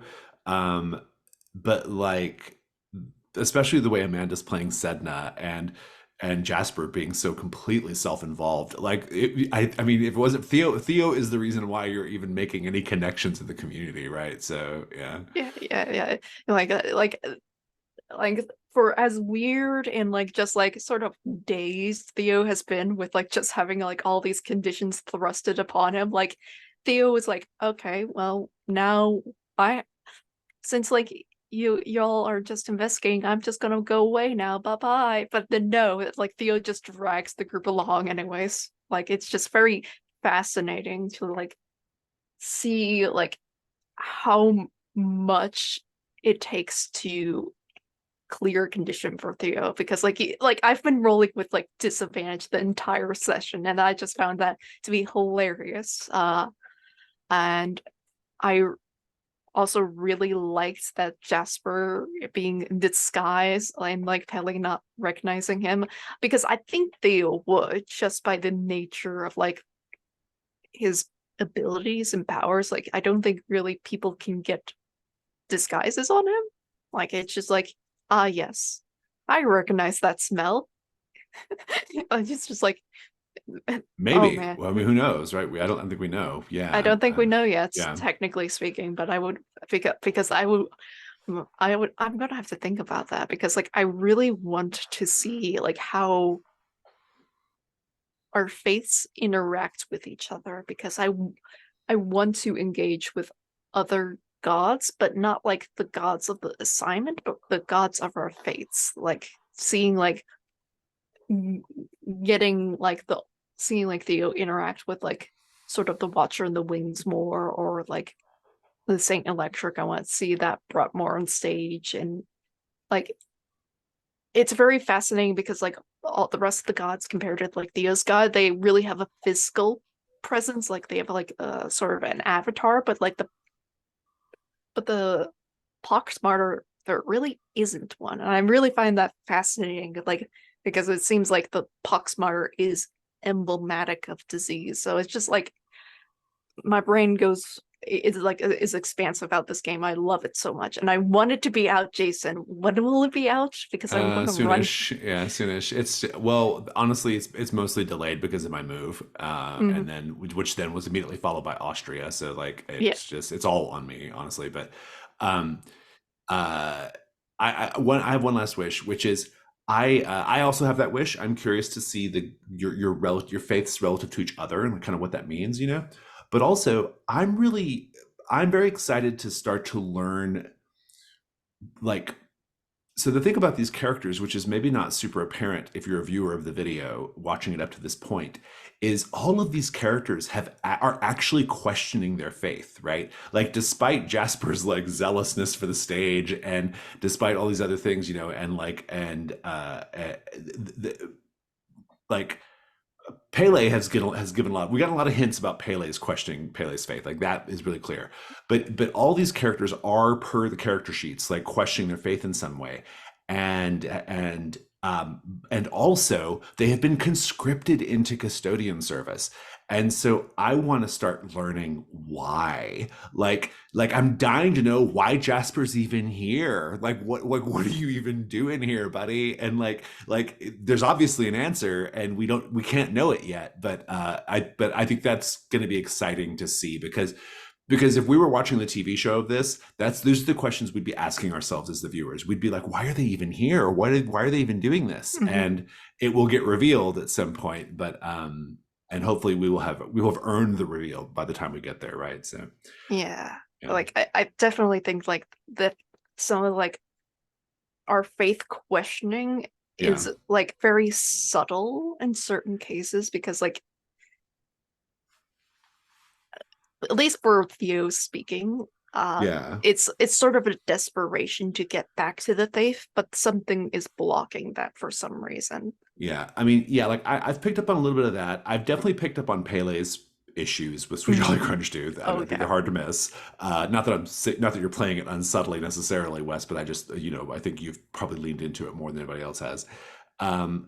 This first verse with Sedna was really interesting because it's suggestive of like Sedna kind of trying stuff out, right? Like, I don't even know if it might just be the Saint Electric is just the current thing Sedna's doing, right? It's not even like I don't know. That was the impression I got. I don't know if that's the case, but the real black box is, so to speak, is Jasper. Like, I don't know where and how Jasper fits into this yet, and I'm intrigued to find out. So Yeah, Jasper has not done any of his personal business. shown no cards yet. We don't know. So, but it's exciting. I'm loving it. It's really exciting. But I'm that's looking Jasper forward to Finch learning. is just a shadow on the wall of a cave. Right. Yeah.